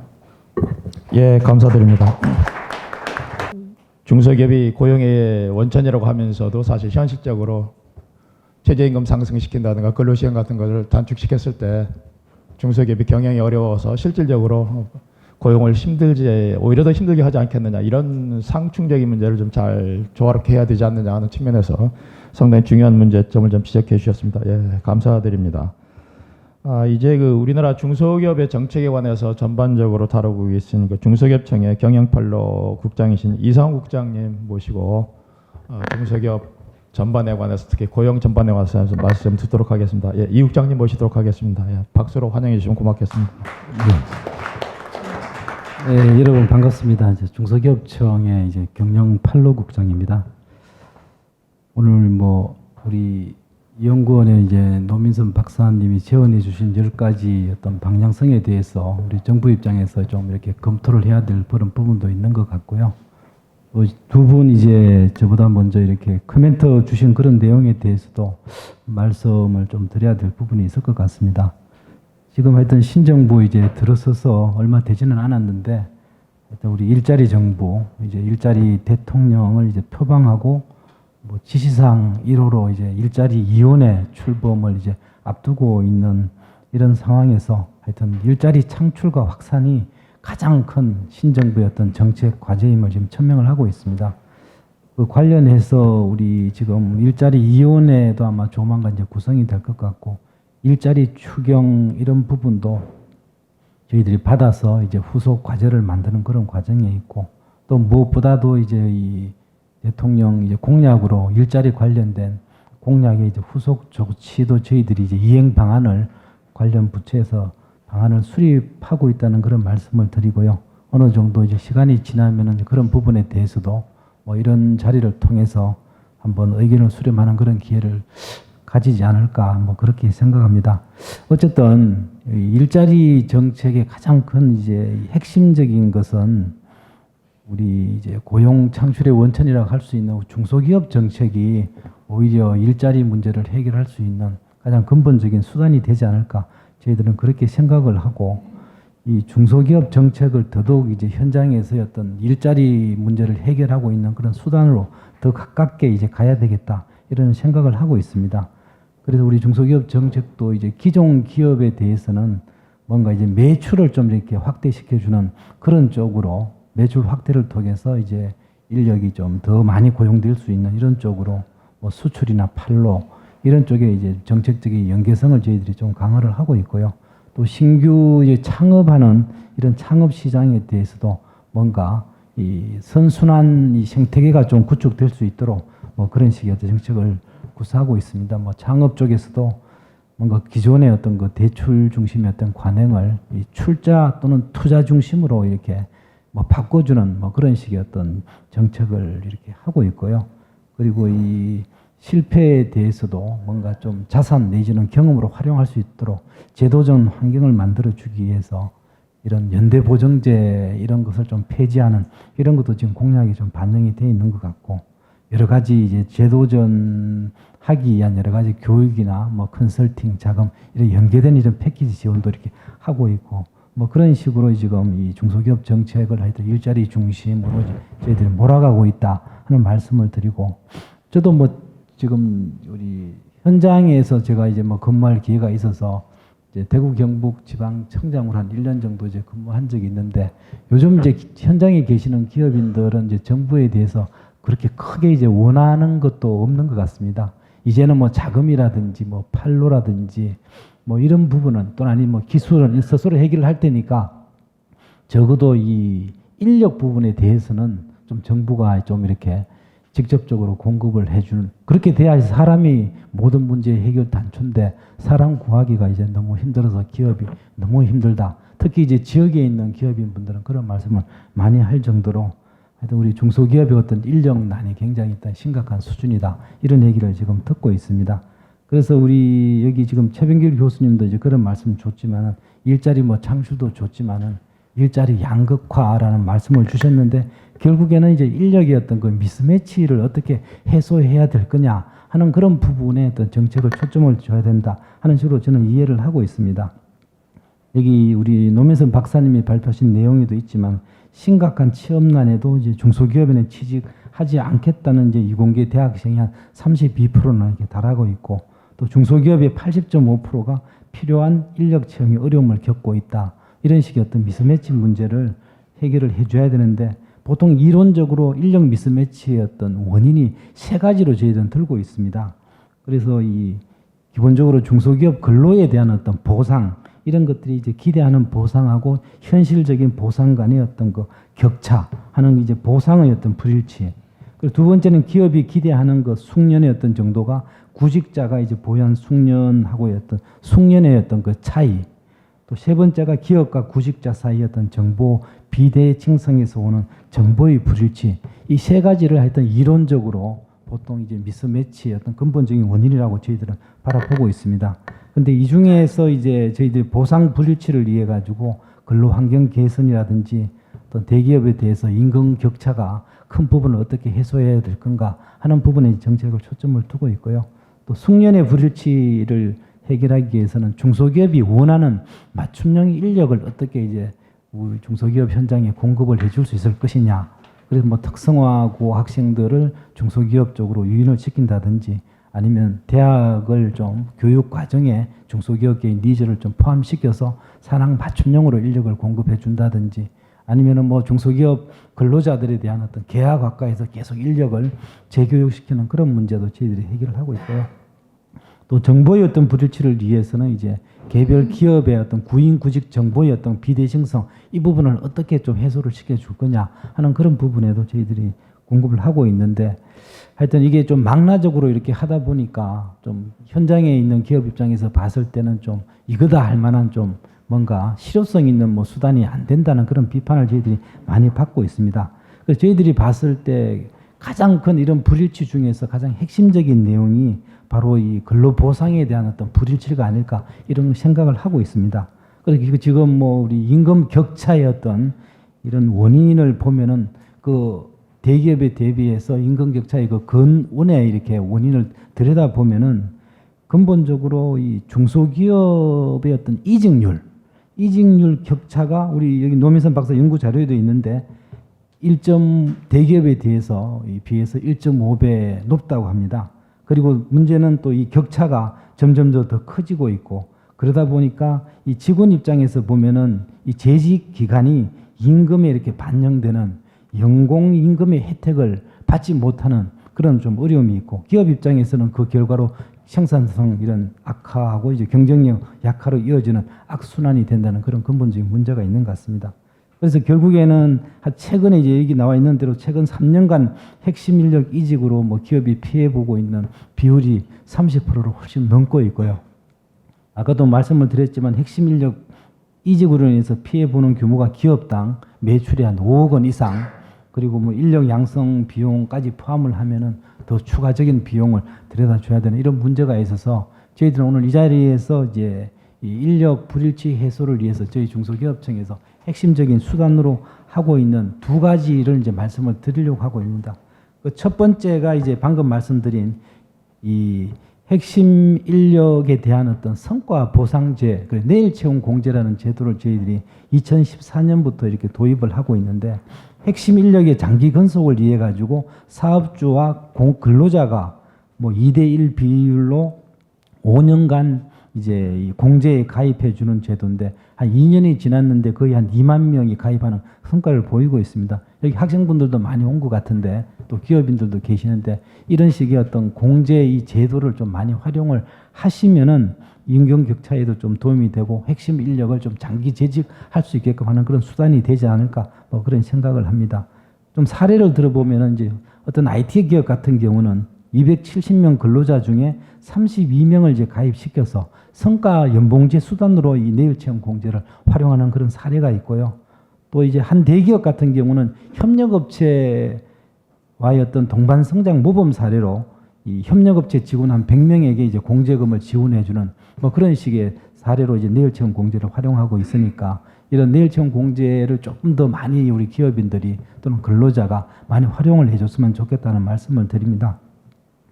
이런 이제 공제에 가입을 할 때 이제 가입 기업과 근로자에 대해서 다양한 세제 혜택을 저희들이 지금 해주고 있고 추가적인 또 지원 수단도 이제 정부에서 이렇게 고려를 해주고 있습니다. 이게 첫 번째 저희들이 말씀드리고 싶은 거고 두 번째가 이제 지금 성과 공유제를 좀 확산시키자는 그런 운동을 저희들이 좀 하려고 하고 있습니다.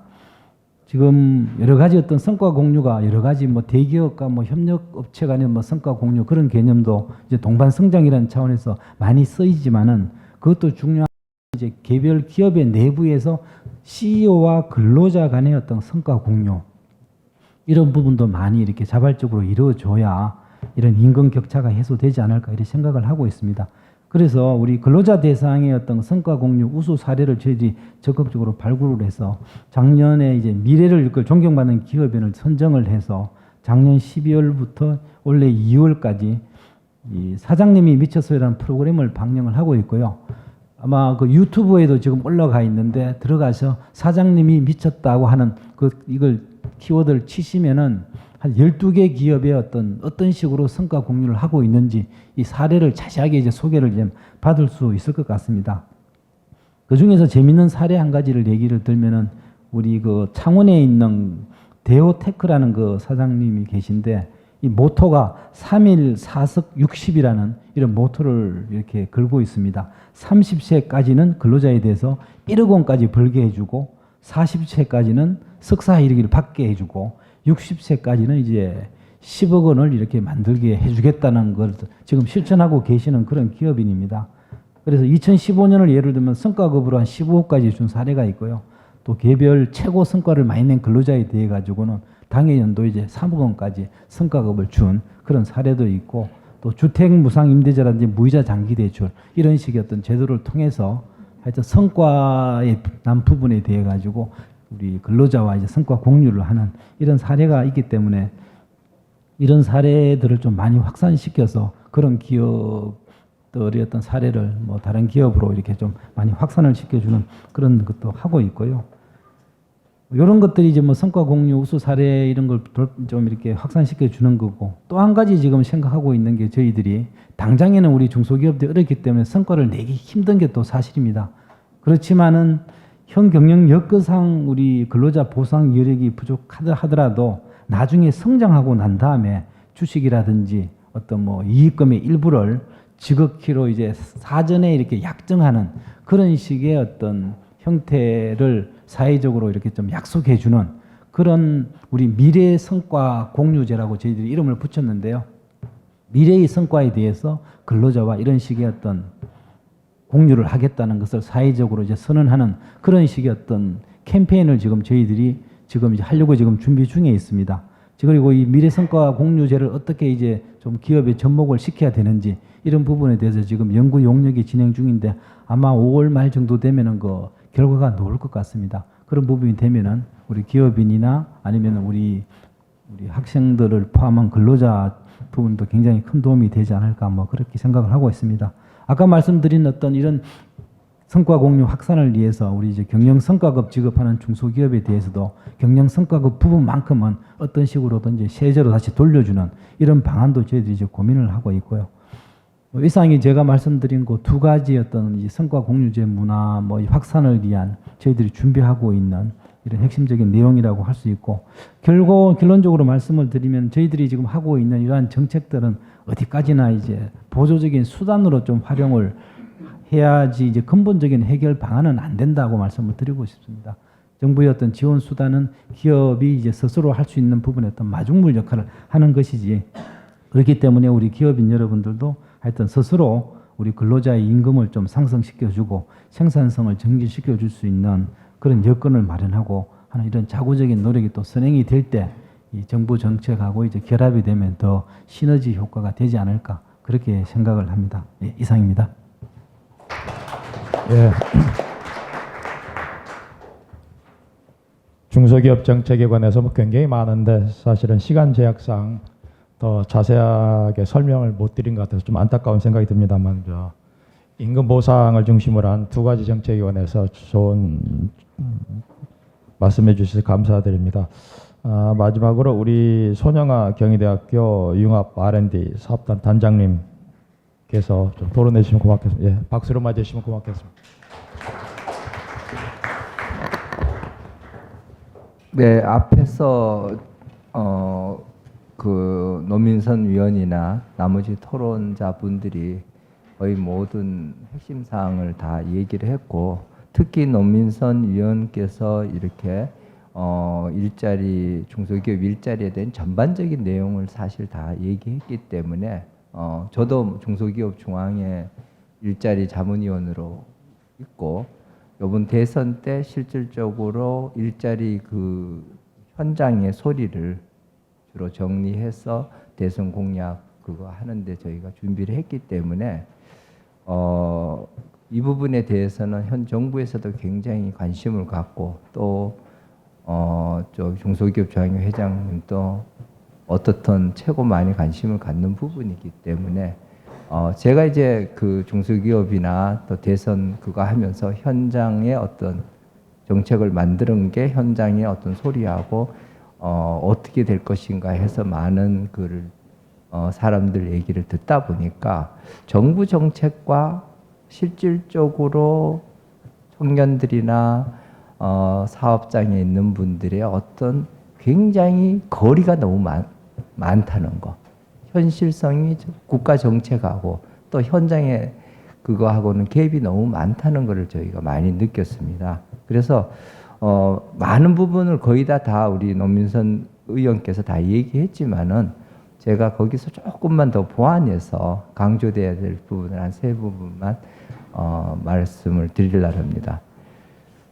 지금 젊은 세대 청소년들의 인식이 과연 오를까, 일자리에 대해서. 그 부분에 대해서 저는 대기업 위주로 우리 산업구조 한 30년을 가다 보니까 많은 부분이 왜곡이 돼 있구나라는 생각을 했습니다. 그 예로서 삼성, LG만 좋은 기업이냐? 아닙니다. 저는 중소기업이 삼성, LG보다 더 좋은 기업, 더 우수한 기업이 많다는 것을 요번에 많이 알았고 중소기업 중앙회에 어떤 자문위원들이 있으면서 더 많이 깨달았습니다. 그런데 우리 국민들이나 청소년들은 대기업 안 가고 공기업 안 가고 공무원 안 하면은 패배자로 돼 있는 그런 인식이에요. 그냥 실업자로 아까 얘기한 것 같이 니트족이나 프리 알바족으로 있는 게 낫지.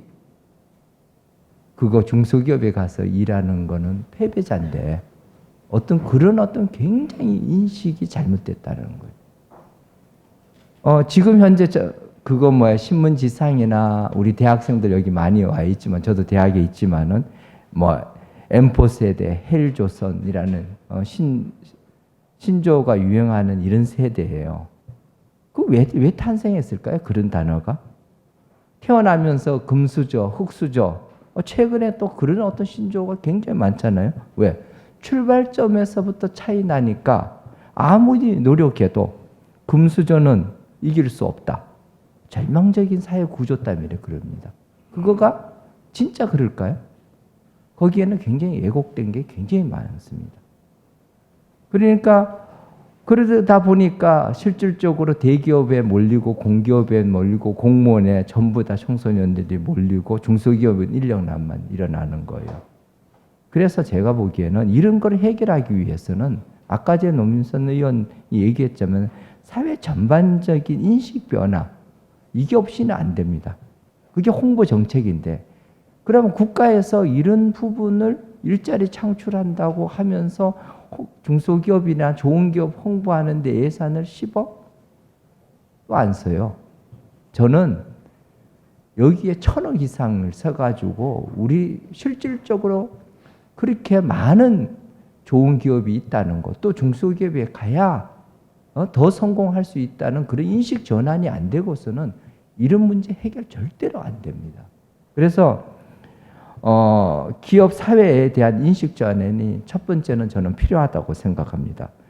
저희가 해외도 나가가지고 한번 조사를 했는데 이민자들한테 물어봤어요. 당신 왜 이민 왔느냐? 또 우리 청소년이나 일반인들한테 당신네들 왜 이민 가려고 그러냐?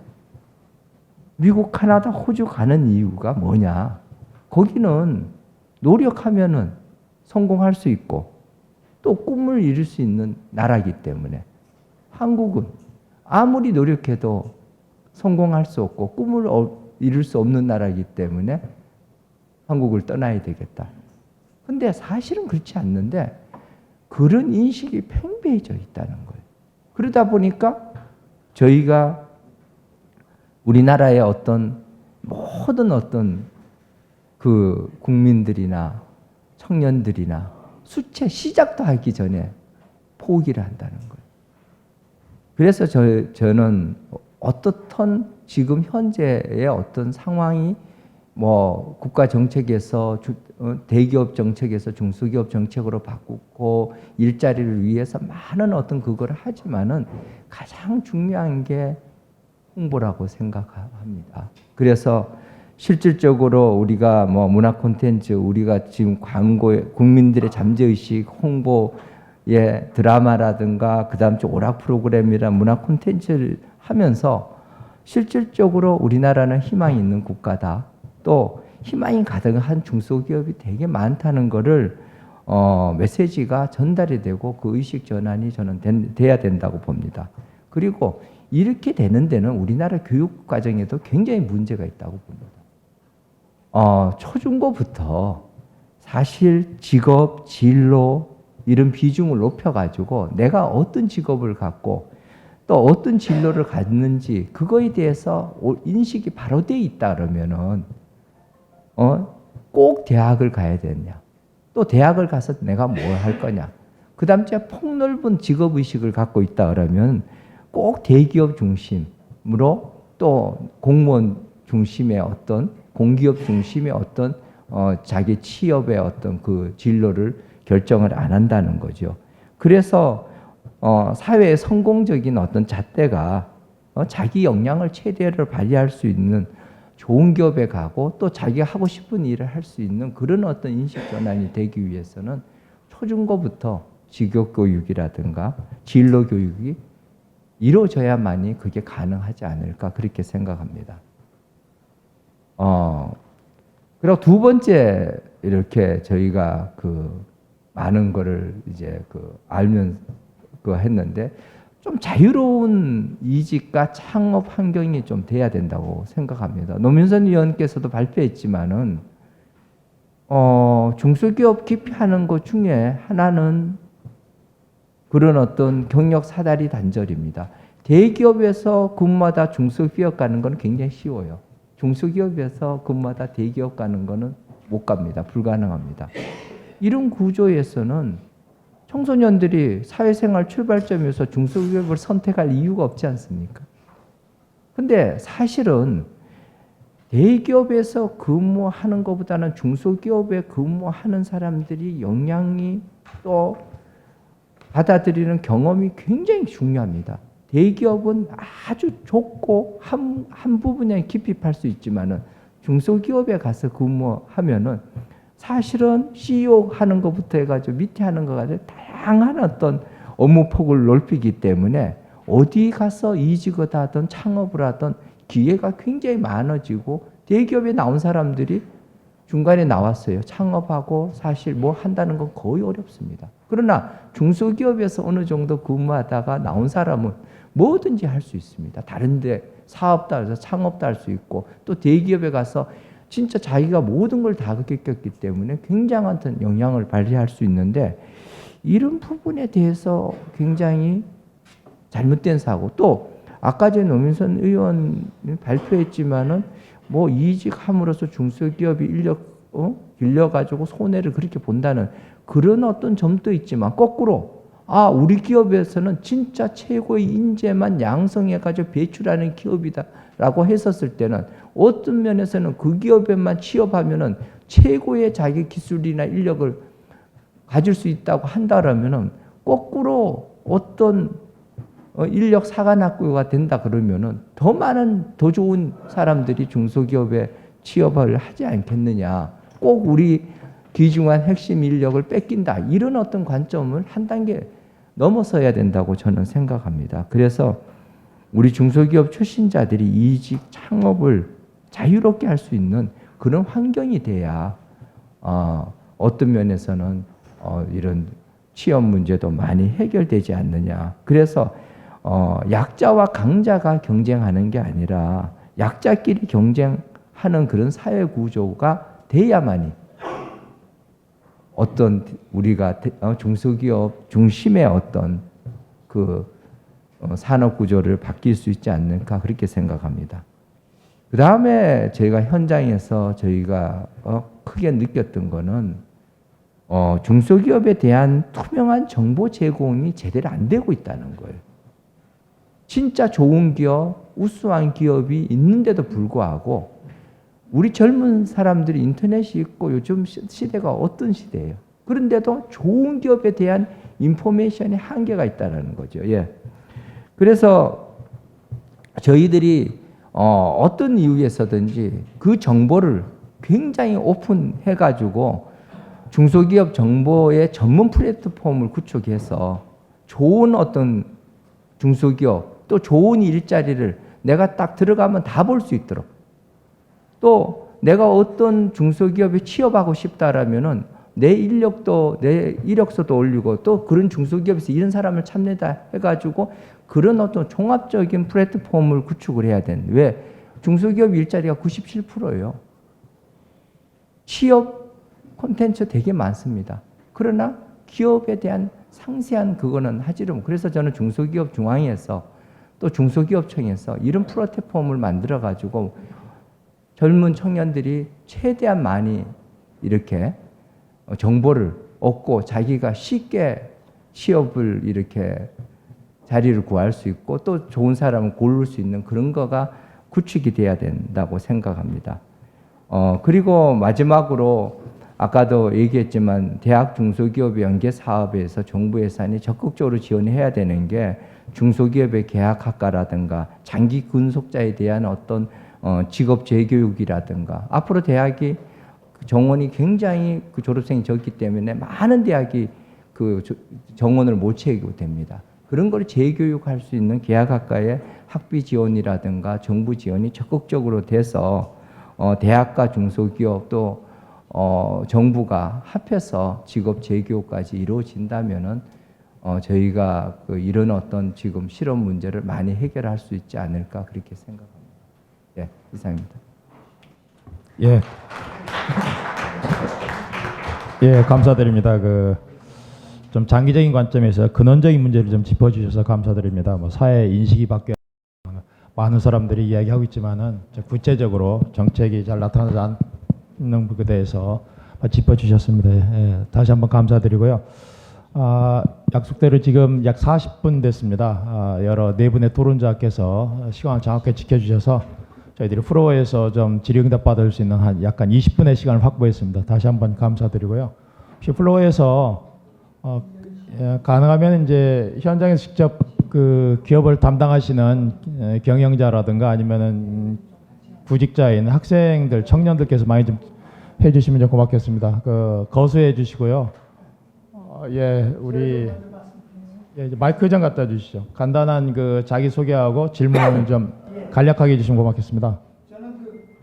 예, 마이크 좀 갖다 주시죠. 제가 나이가 80입니다.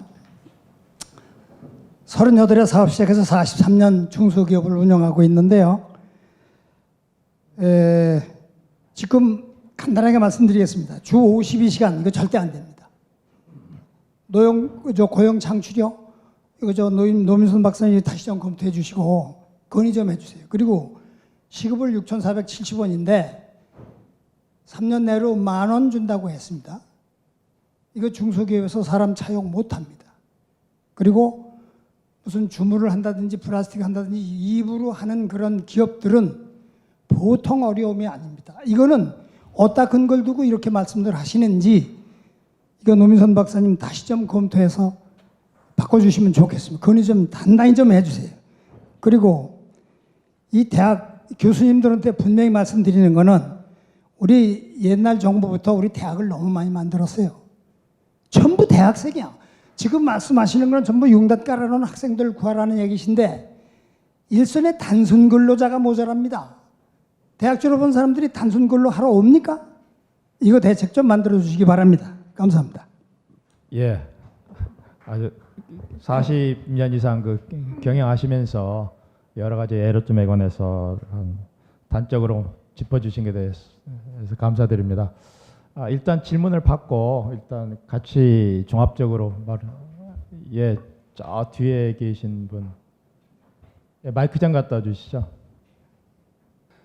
개인적으로 내가 산학 연에 각각 15년씩 있었습니다. 아까 얘기한 소위 말하는 그룹에도 15년 있었고 한 1,000명 되는 기관의 대표도 한 15년 했고 또 대학에도 15년에서 산학연을 45년 했다라고 이제 생각을 하고요. 그런데 우리가 지금 정책, 중기청을 불어 승계 이런 얘기를 많이 하는데 조직이 없어서 일을 못한 경우는 없습니다. 사실은 그게 청으로 있든 불이 있든 허기 나름이지 그게 부로 됐다고 일을 잘하고 전혀 아닙니다. 옛날 교육부도 부총리로 갔다 장관급으로 갔다 왔다 갔다 했는데 그거 다 내가 볼 땐 조직에 대한 이해가 적다라고 생각이 들고요. 이건 개인 생각입니다. 그러니까 두 번째는 내가 개인적으로 다 잘 아는 분이에요. 옛날에 중기청장 했던 분, 옴부즈맨, 진흥공단 이사장 개인적으로는 잘 알고 실력도 출중한 분들인 건 아주 뭐 잘 알고 있습니다. 근데 이제 그분들이 다 중소기업의 근무나 창업은 안 해본 분들인데 뭐 옴부즈맨도 하고 중기청장도 하고 공단 이사장도 하는 거 보면은 이거는 조금 현장하고 괴리감이 있지 않나라는 개인적인 생각을 한번 해봤어요. 또 하나는 지금 삼성이나 LG나 여기 기업에서 월급 받고 있는 분들은 이 자리에 없는 것 같습니다. 무슨 얘기냐면 그분들은 근무 시간에 자리를 뜰 수가 없잖아요, 그죠? 근데 우리 또 앞에 계신 분들은 보면 다 현직에 계신 분들 같고 그분들은 근무 시간에도 나와서 이렇게 얘기를 하는 직장인 겁니다, 그게.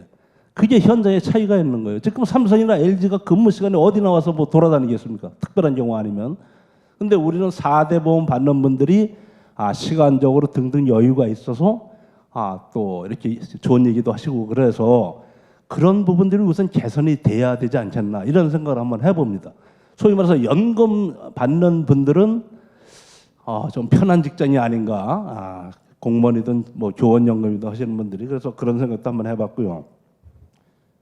언제부턴지 흑수저 뭐 금수저 얘기가 나오는 데는 우리는 뭐 나도 별로 좋은 수저는 아니지만 중간 수저는 되는 것 같은데 지금 우리 황교안 대선 홍준표 씨나 황교안 뭡니까 대행이나 이 양반들도 다 흑수저 주시는 것 같아요 보니까.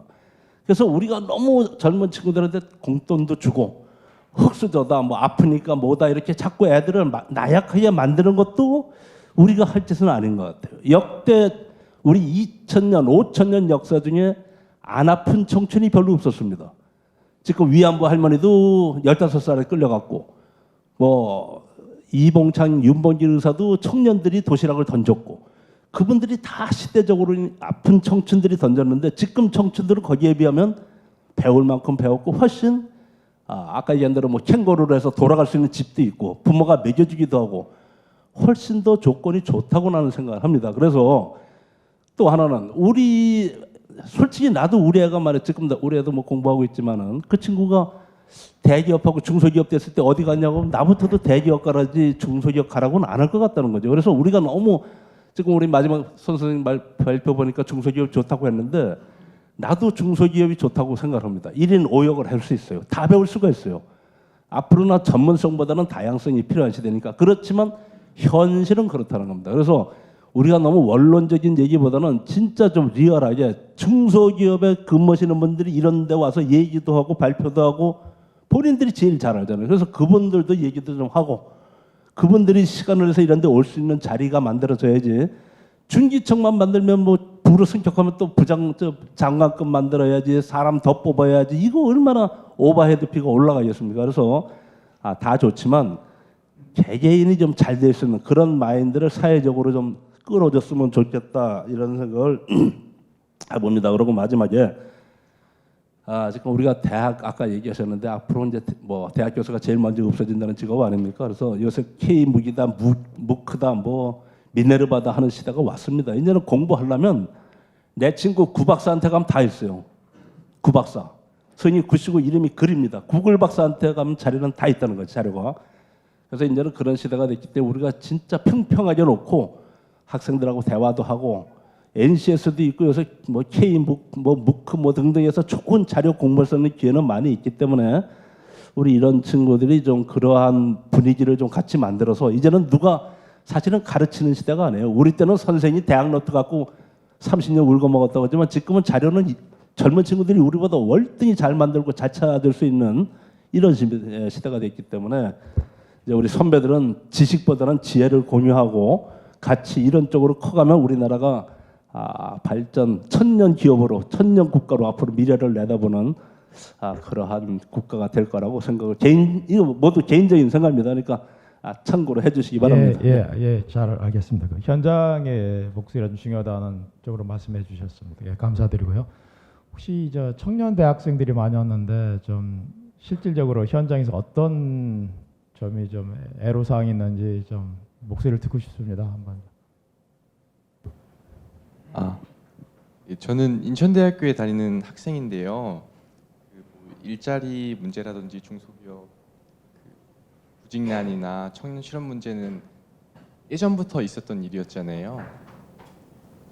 그래서 아까 노민선 위원님께서 말씀하신 10대 정책 과제 외에도 혹시 이런 일들이 그 과거부터 있었을 거라고 생각이 돼요. 그래서 그 있던 정책들이 지금 실패한 것인지 아니면은 그것을 기반으로 어떻게 나가야 될지에 대해서 말씀을 드리고 싶습니다. 예, 사실 학생이 이런 자리에 오는 게 쉽지가 않은데 어떤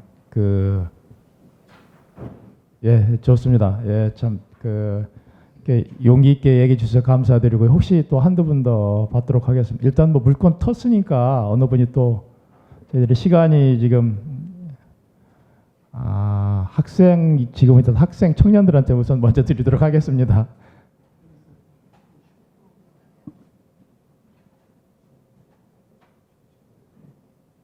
저는 학생은 아니고요.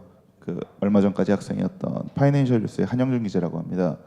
저는 개인적으로 손영하 교수님 이야기를 듣고서는 우선 질문 한 가지가 중소기업에서 대기업으로 이직하는 환경을 잘 만들어야 된다라는 말은 굉장히 원론적이고 이게 실제로 구체적으로 어떤 방법이 있는지에 대해 되게 궁금하고요. 그거 관련해서 중소기업에 대한 인식을 바꿔야 된다. 1,000억을 늘려야 된다라는 게 그러면 지금 우리 청년들이 갖고 있는 생각들이 M4 세대다, 헬조선이다 하는 말이 결국엔 홍보가 부족해서 무지몽매해서 지금 그런 생각을 갖고 있는 것이냐? 전 그건 아니라고 생각하거든요.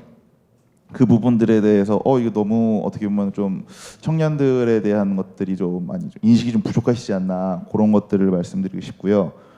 그리고 두 번째는 주 52시간이 안 되는 기업들 그리고 3년 이내에 최저임금 10,000원 이상을 못 올려주는 중소기업들이 과연 이게 어떤 현실적으로 지금 이 중소기업 일자리 생태계를 어떻게 보면은 나쁜 일자리를 계속 만들어내고 있는 계속 중소기업이 일자리를 많이 만들어낸다고 해서 중소기업들을 계속 육성은 하고 있는데 실제로 좋은 일자리와 나쁜 일자리가 섞여 있다 보니까는 그 중간에 어떻게 보면 이 구조조정이 중소기업 내에서도 필요한 거 아닌가. 그냥 단순히 일자리만 많이 만드는 게 아니라 양질의 일자리를 만들어야 청년들도 거기에 계속 취업을 하기 위해 노력을 하는데 그냥 단순히 이번에 예전처럼 70, 80년대처럼 일자리 많이 만들고 그냥 니들 다 들어와라라고 하면 되는 지금 그런 사회가 아닌데 어떻게 보면 여기 그 대책에 중소기업 구조조정 예전에 소상공인 세미나에서 그런 걸 들어봤는데 더 양질의 어떤 소상공인을 발전시키기 위해서는 구조조정이라든지 출구 전략이 필요하다라는 이야기 들었는데 실제로 중소기업 정책에도 그런 게 필요한 게 아닌지 그 질문 드리겠습니다. 예, 시간이 이제 됐기 때문에 혹시 기자분이신 것 같은데 혹시 기자분한테 발언기 드리기 전에 좀 학생들이나 청년들도 있으면 좋겠는데 없습니까? 예, 그럼 기자분 한 분 드릴 때 짧게 해주시면 고맙겠습니다. 뉴스원의 양종곤 기자입니다. 단기적으로 중소기업을 좀 대기업처럼 만들면 되는데 예전 정부도 추진했고 문재인 대통령 공약에도 있는데 중소기업 M&A 활성화 방안이 근데 이번에도 좀 약간 소홀한 것 같습니다. 왜 이 M&A 활성화 방안이 잘 이루어지지 않고 있는지 궁금해서 질문드립니다. 예, 짧게 질문해 주셔서 감사드리고요. 저희들이 12시까지 끝나기로 돼 있어서 지금까지 나온 질문 토론자들께서 토론해 주신 것, 그다음에 이제 플로어에서 나오신 거 아까 우리 이철순 회장님이신가요? 얘기해 주신 것, 그다음에 또 기자분들이 지금 얘기해 주신 M&A라든가 그다음 홍보 예산 이런 부분에 관해서 혹시 노민선 박사님께서 제가 그러면 우리 손영하 아까 교수님께 먼저 드리도록 하겠습니다. 기자분께서 제가 질문한 거 말씀드리겠습니다. 저는 그 현장에 이렇게 대학에도 있고 현장에 소리 들으면서 정보가 굉장히 왜곡됐다고 저는 많은 부분을 또 사실도 있지만은 또 실질적으로 이게 전부 다가 아닌데 그렇게 간다고 생각을 합니다. 대기업에 가서 경력자나 신규 직원을 봐도 경력자 모집을 봐도 중소기업에서 대기업에 간 사람들도 많고 대기업에서 중소기업에 간 사람들도 많습니다. 그런데 우리가 사회 청년들이나 이렇게 우리 학생들한테 취업을 못 해가지고 있는 애들한테 물어보면은 대기업에서는 중소기업을 갈 수 있고 중소기업에서는 대기업을 못 간다는 이런 굉장한 잘못된 왜곡된 정보가 굉장히 많더라는 거예요. 그래서 그 부분에 대해서 분명히 저희가 꼭 그런 거는 아니고 또 실질적으로 근래 들어서 중소기업에서 대기업 이렇게 근무한 사람 채용하는 거를 국가나 다른 데서 정책적으로도 많이 하고 있는데도 그런 부분이 제대로 홍보가 안 되더라라는 부분이고요. 두 번째 M4세대 헬조선, 흑수저, 금수저는요. 제가 보기에는 너무 청년들이 지금의 어떤 상황을 너무 그렇게 과대하게 이렇게 저거 하지 않느냐. 옛날에 지금 현재 대기업 회장님 중에 실질적으로 2세, 3세도 있지만 그 전에 그거는 우리 무에서 유를 창조했었고 전부 다 뭐 장사부터 시작해가지고 밑바닥에서부터 성공한 사람들도 되게 많고 또 지금도 마찬가지 중소기업 하시는 분들 어른들 이렇게 회장님이나 사장님들 만나 보면은 전부 다 진짜 어렵게가 다 성공하신 분들이더라고요. 그래서 그런 부분에 대해서 저희가 너무 그 미디어 쪽에서 너무 한쪽으로 몰고 가고 너무 그거에 대해서 그게 사실이냐. 금수저는 영원한 금수저, 흑수저는 영원한 금수저. 뭐 이런 형태의 어떤 그거가 되고 있기 때문에 그게 제대로 정확하게 홍보라든가 돼야 된다는 그런 생각, 의식 전환이 돼야 된다고 그렇게 생각합니다. 예, 감사드립니다. 그럼 노민선 박사님께서 그 종합적으로 좀 그 답변해 주시면 고맙겠습니다. 오늘 저는 좀 좋았습니다. 이렇게 중소기업 일자리 관련된 토론회를 하면 이해관계자들이 다 모이지 못하는 경우들이 많은데 대부분 모여 계셔서 좋고, 근데 저도 기성세대로 인력 연구하면서 좀 긴장하는 게 뭐냐면 제가 이제 속된 표현을 우리들도 학교 다닐 때 그랬지만 꼰대가 될 수 있다는 부분에 대해서 긴장을 합니다. 뭐냐면 학생들의 입장 그대로 받아들여주는 게 중요할 것 같다는 생각도 하고, 그런 부분에 대해서 학생들하고 인터뷰하면 가슴이 아프면서도 조금 더 어떻게 노력해야 될까 하는 긴장을 하고요. 답을 좀 기성세대로서 100% 제대로 내려고 노력하는가에 대해서 좀 반성도 한다는 말씀 드리고요.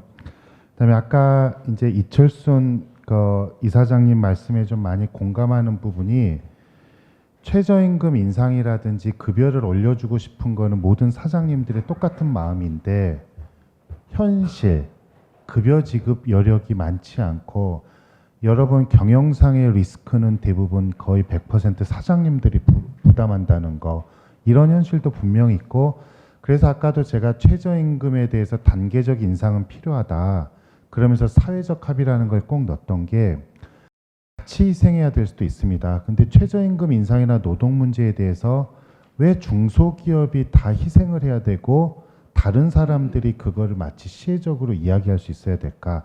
그 부분에 대해서는 저도 경계를 하고요. 그 부분에 대해서는 사회적 합의가 필요하고, 최저임금 관련된 부분 인상은 반드시 필요하고 인상은 돼야 되지만 최저임금 인상을 했을 때 피해를 보는 자영업자나 소상공인에 대해서 대책은 분명히 강구가 돼야 된다. 이제 이 부분에 대해서 좀 답을 하겠고요. 근데 제가 전문가로서 10,000원을 언제 달성해야 될까?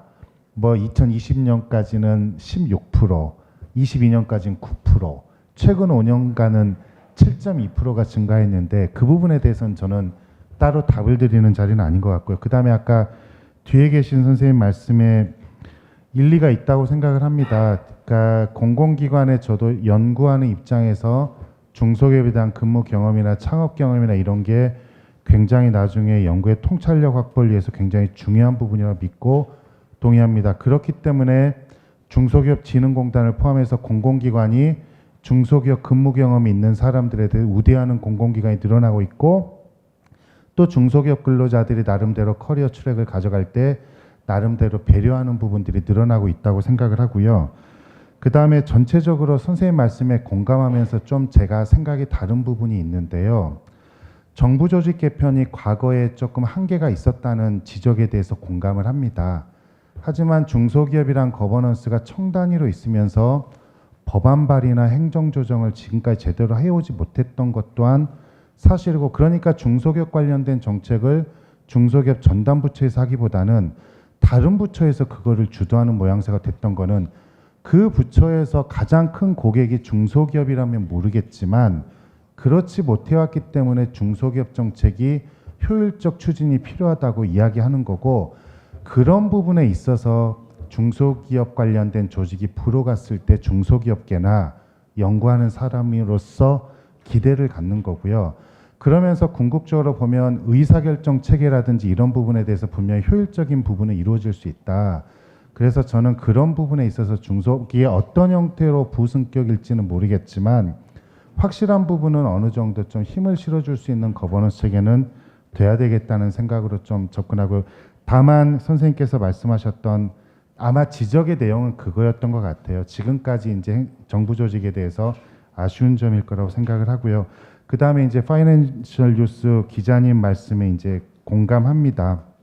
그러니까 일단 M4 세대를 홍보 막 이런 부분도 지적해 주셨는데, 확실한 거는 인력 문제에 있어서 일자리 창출할 때 그 대상은 우리가 중소기업 CEO를 올가매거나 갈구거나 기타 등등 하면 문제가 해결될 거다. 그렇지 않습니다. 아까 제가 계속 처음에 정책 방향으로 넣었던 게 노사정이 같이 가야 된다고 이야기했던 거는, 근데 지금 논의되고 있는 부분에서 아쉬워하는 부분은 중소기업 CEO가 엄청 노력해야 될 것 같고, 그리고 구조조정 사실 공감합니다. 필요해. 하지만 우리 한번 생각해 봐요. 좀비 기업, 한계 기업 구조조정 이야기하지만 그 내면에 깔려있는 마음을 저는 좀 어려워합니다. 왜냐하면 중소기업을 개혁 대상으로 보거나 변화시켜야 되는 대상으로 보고 있기 때문에, 좀비 기업, 한계 기업 여러분 맞아요. 한계 있음에도 불구하고 그런 기업들이 R&D 목숨 걸고 하는 기업들도 많고요. 또 그런 기업들이 빅 석세스라고 하죠. 큰 성공으로 가는 기업들도 많고요. 그런 기업들이 사장님들의 경영을 하면서 계속해서 일자리를 계속해서 유지시키고 가고 있는 것 또한 분명하잖아요. 근데 저는 중소기업에 대해서 개혁 대상이라기보다는 촉진을 시켜서 같이 나가야 되는 대상으로 봐야 된다고 믿는 거고, 그런 부분에 대해서 저도 구조조정보다는 정책의 의사결정의 효율적인 부분, 정책의 효율적인 추진, 노사정 간의 어떤 사회적 합의라 이런 단어를 계속 강조했던 게 그런 부분이고요. 또 이제 아까 청년층에 대해서 저도 고백을 했듯이 M4 세대나 아까 한 부분 홍보 단순히 100억 된다고 문제 해결되지 않습니다. 하지만 우리가 중소기업 정책에 있어서 일자리 정책에 있어서는 우리가 좀 부족한 부분에 대해서는 계속해서 노력할 필요 있다. 보조금 여러분 많이 뿌려지고 있는 거 알잖아요. 하지만은 우리가 미스매치 4가지 이야기합니다. 보상의 미스매치, 숙련의 미스매치, 정보의 미스매치, 요즘은 환경의 미스매치. 이를 기반으로 해서 중소기업을 기피하는 인식 구조가 만들어진다는데, 우리가 실질적으로 인식이라든지 정보에 비해서 노력은 하고 있지만 계속해서 이제 신경을 써야 된다는 부분에 대해서 다시 한번 강조하고 싶고요. 다만 이제 파이낸셜 뉴스 기자님 말씀이 많이 공감하는 게, 좀 우리가 솔직히 청년층의 입장에서 계속 정책을 구직자 입장에서 봐야 된다는 문제 제기에 대해서는 기자님의 문제의식에 대해서 강하게 공감하고요. 그 다음에 뉴스원의 마지막으로 양종곤 기자님 말씀에 많이 공감합니다.